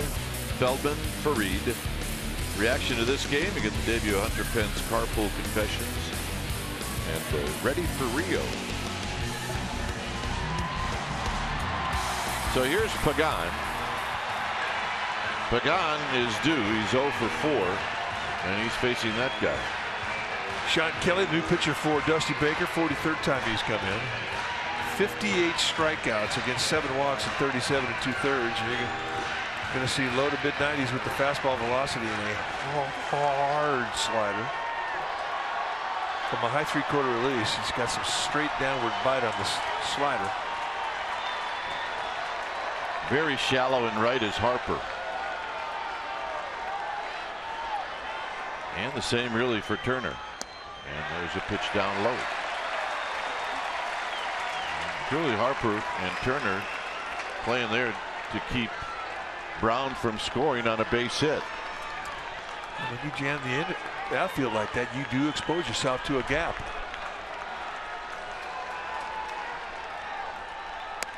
And a strike.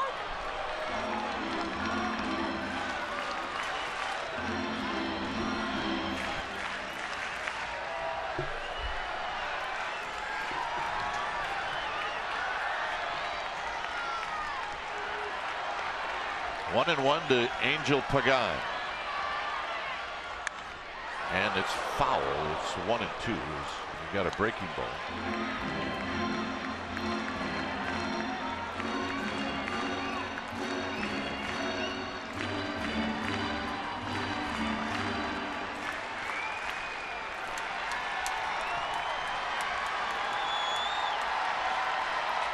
Joe Panic on deck.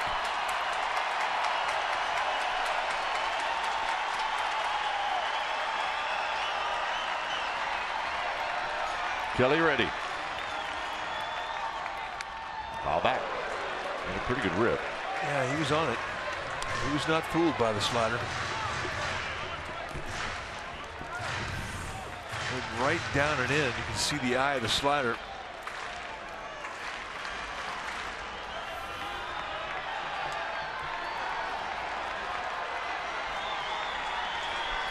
One and two.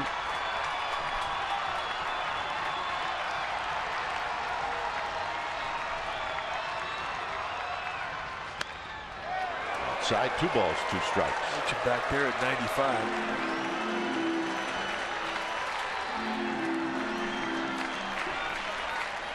Giants with only 5 hits. Hit number 6 could tie the game.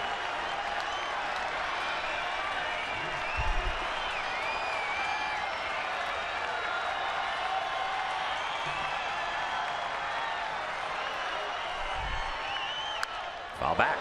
We'll do it again.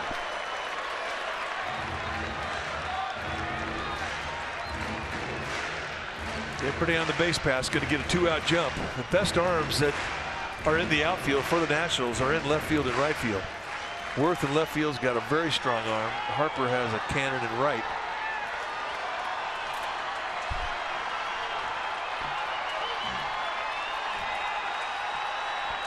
Two and two. Got him, and that's the ball game. So a 93-mile-an-hour fastball ends it for the Giants. They leave them loaded.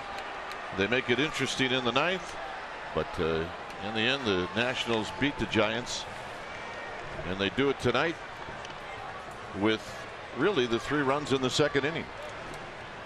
Well, kind of an odd night offensively for the Giants. They just really couldn't get a whole lot going. They had opportunities by way of a couple of walks in the second. They had another opportunity later in the game of the 5th that he just could not capitalize. So it turns out to be a night of frustration. And Tanner Roark just was a puzzle they could not solve. Final score: Nationals 4, Giants 2. Thanks for joining us. Stay tuned. Eastern's Giants postgame live with interviews, and the wrap starts right now.